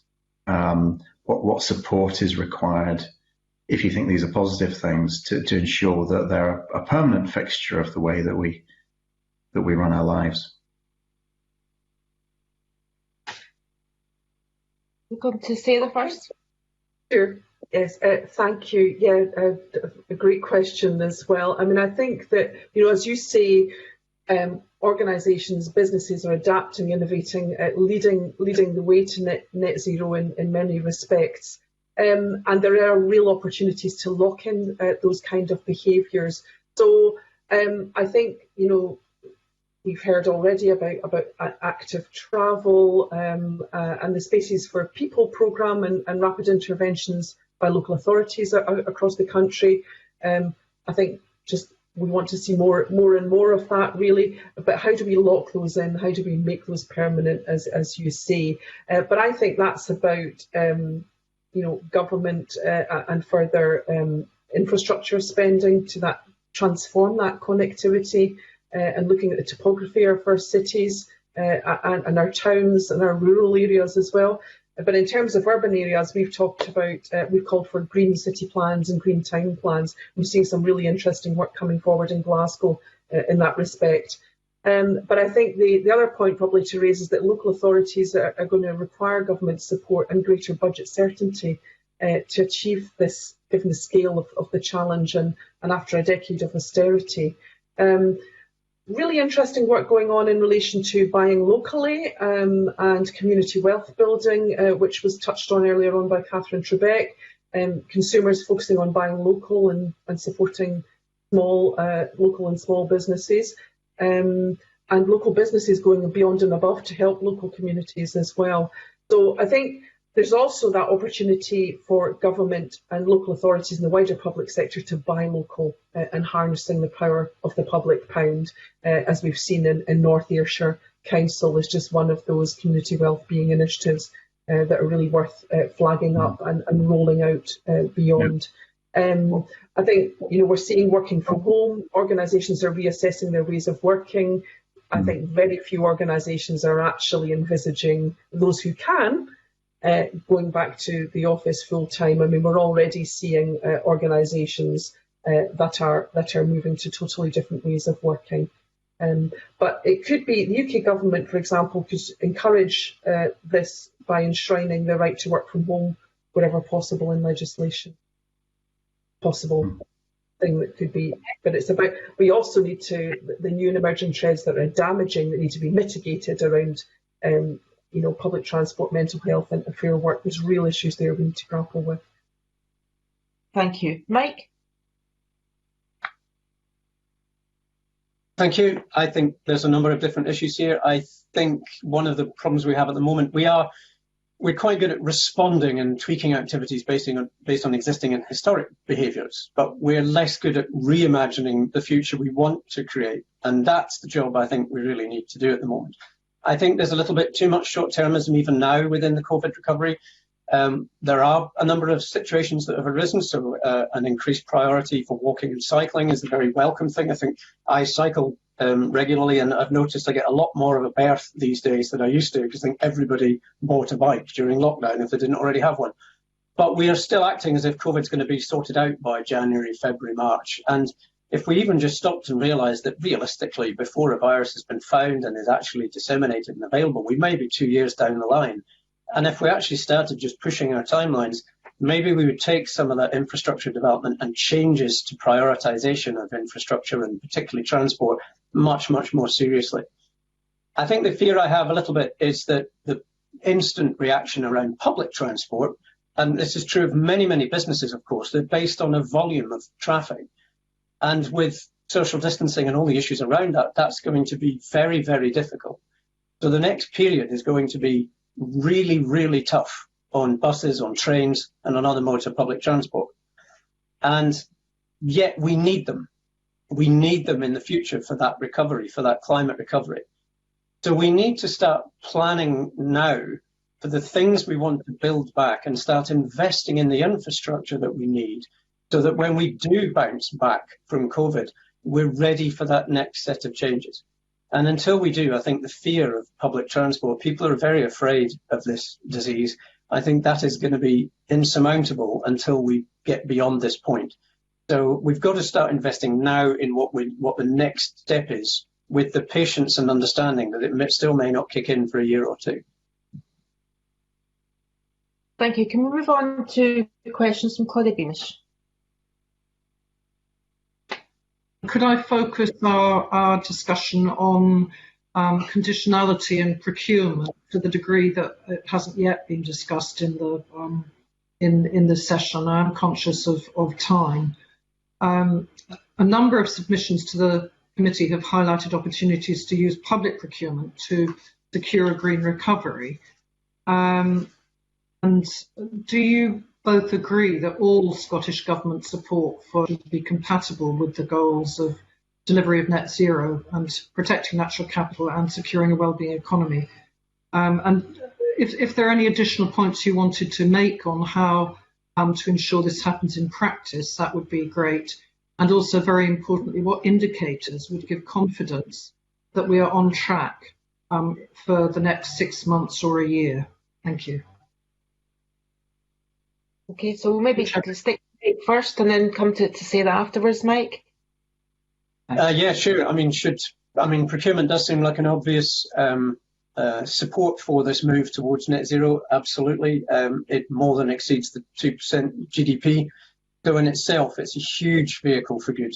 I think it needs to, the issues, I guess, I think that aren't quite there at the moment. It still needs that wider ownership across all of the sectors and the spend departments, because I still don't, it's not given the priority it might be.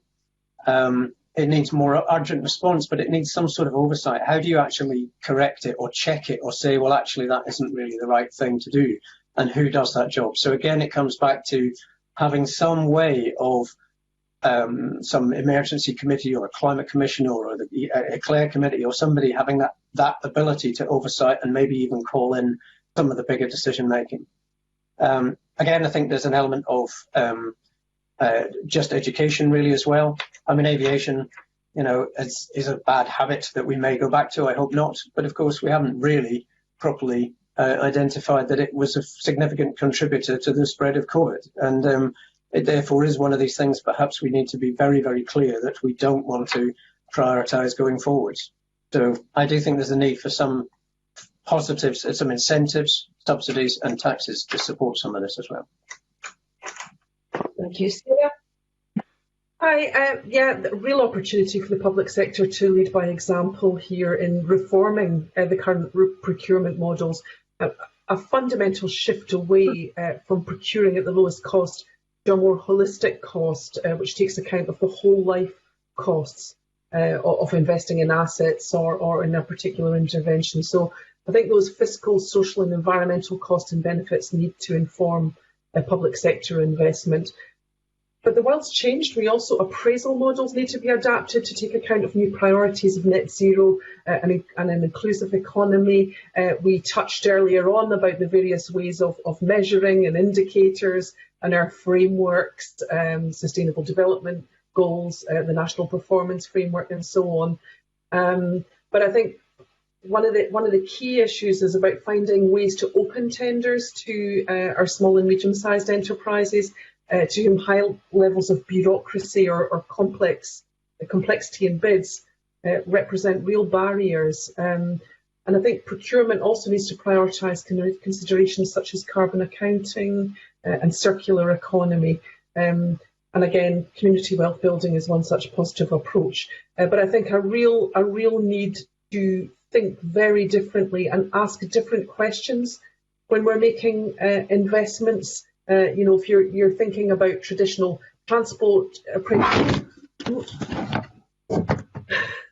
sorry about that, in relation to we just need to think very, very differently about this. But in terms of the measures, I think we had a fairly kind of good conversation on that early. But certainly we would want to see. We have very good data about the kinds of jobs, but I think possibly also some kind of qualitative understanding of the skills training that is taking place and how that is really transforming our skills and our lifelong learning. Okay, thank you. Can I move on to a question from Mark Ruskell? Given the constraints on the fiscal framework that we've already discussed, what do you think government should spend less on to create the room to invest in the priorities that you have? Sarah, do you want to pick that up? Certainly. So for me, this is about a conversation, and actually it builds on the previous point that I was making, is that when you are faced with two different types of infrastructure investment, for example, you would need to look at that investment in the round and how that delivers against our priorities of net zero carbon and inclusive growth, and examining the co-benefits.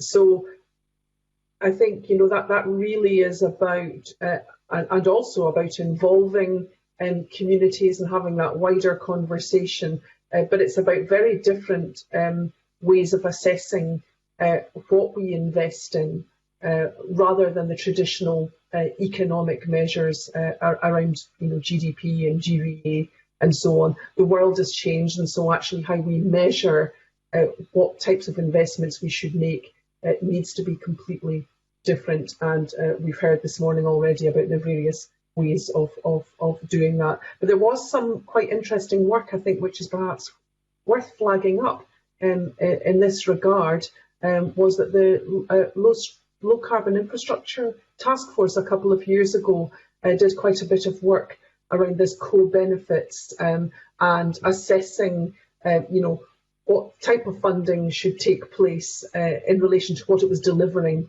against these outcomes that we're all striving towards. Before I bring Mike in, Finlay Carson, you had a very quick supplementary question you wanted to add in. I've got to let maybe Sarah pick up on it and then go to Mike and he can pick that up. Finlay. Thanks, Convener. It's just a quick one. You were talking about investment or private investment. We're currently going through Ofgem's draft determination for Rio T2.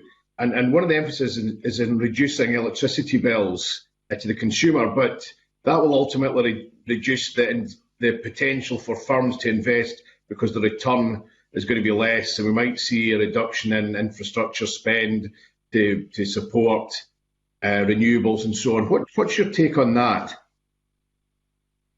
I think you've put your finger exactly on the issue I was alluding to earlier around the ways in which our current regulatory framework is set up. So the driver there at the moment is about keeping consumer bills low, which is not necessarily compatible with the objectives that we now have around net zero. But of course, there are real issues in here that we have to grapple with around fuel poverty and so on. So again, it's about looking at the range of other interventions that are required around, and we know, of course, is that the first tier of investment priority around this is about retrofitting our existing infrastructure as well and maintaining the infrastructure that we already have. So yes, a very difficult one and trade-offs to be made there, as you say. Mike? Just to answer the original question a little bit. First, I think I don't think there's any great surprises. I think the retrofitting money is good. I think we need to see more renewables, more universal education. I think agriculture needs more help in delivering what it's capable of. It's got a little bit stalled around the single issue of meat and not around the whole issue of land management, soil health. And I think we need to see less roads spend, and that's one obvious area where I hope that could be diverted into something more sustainable. But fundamentally, I guess it's not just about reconfiguring the money, it's also about doing things slightly differently. And infrastructure is a very important aspect of potential economic growth and also injecting new growth post-COVID. But there are much more subtle things that could also be signalled. Cement is 8% of global emissions, but we just accept that it's bad and just use it anyway. Whereas there are actually alternatives, and we're just not giving them credence. And I think, so again, I think there's investment there that we need in new ideas. I think it was mentioned earlier, that idea of actually trying things, even if they don't work very well, and just make space for that to happen, because there are some significant savings even within existing behaviours that I think we could probably promote more actively. In terms of the energy issue, that's a very hard one. I don't know if I've got time to answer that realistically. I think Sarah said that. Okay, thank you. Can I move on to a question from Angus MacDonald, please? We are following on from the suggestion there of less road spend. With regard specifically to the forthcoming Scottish Government infrastructure investment plan, how would you expect it to demonstrate it's aligned with supporting a green recovery? Mike? I mean, without going into any detail, and I don't have them in front of me, it would simply be that I think it comes back to having some sense of a test of sustainability, some requirement to prove its lifetime impact as well as its immediate impact. And there has to be some reassurance that anything that we are promoting or moving to do, as I said before, doesn't make the problem worse. If there's any suggestion that it does, there needs to be some sort of moratorium, or it needs to be called in some way. Okay. Sarah?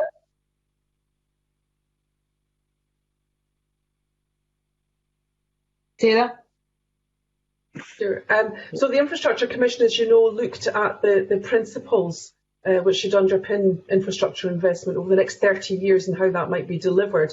So, I mean, I didn't expect to see the infrastructure investment plan responding positively to those recommendations, particularly in that phase one work that were aimed at that long-term vision. I'd also expect the IIP to build on the programme for government, which has a strong focus on inclusive and green recovery.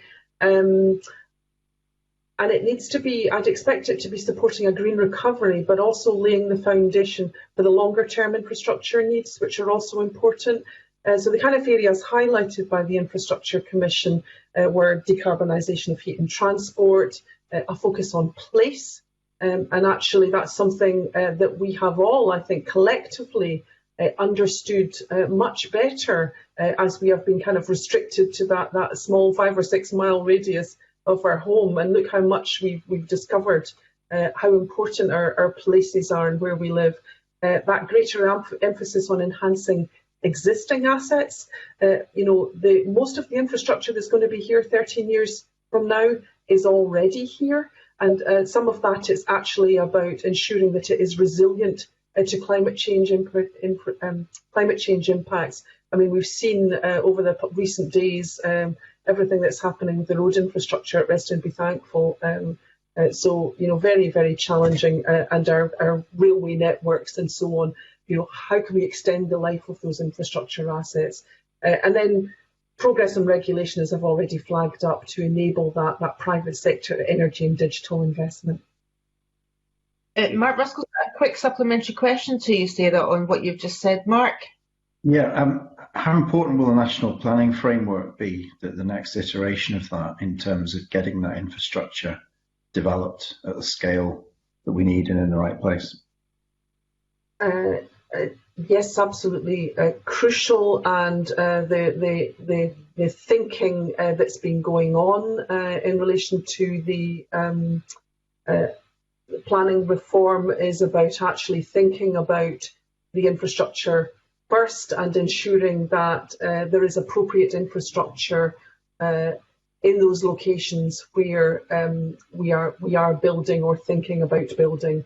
I think in particular it's really important, given what I've just talked about in terms of place, is that we aren't building places or communities or housing in areas where there is no access to public transport or active travel, and ensuring that they're in the right places to be connected to water supply and telecommunications infrastructure and so on, and equally also in terms of social and health infrastructure, thinking about rather than building 30,000 new houses and then thinking, oh gosh, we need to build a school now, then actually that planning process is taking account of these various different factors. So place is an incredibly important lens in terms of how we reimagine our future. If we build places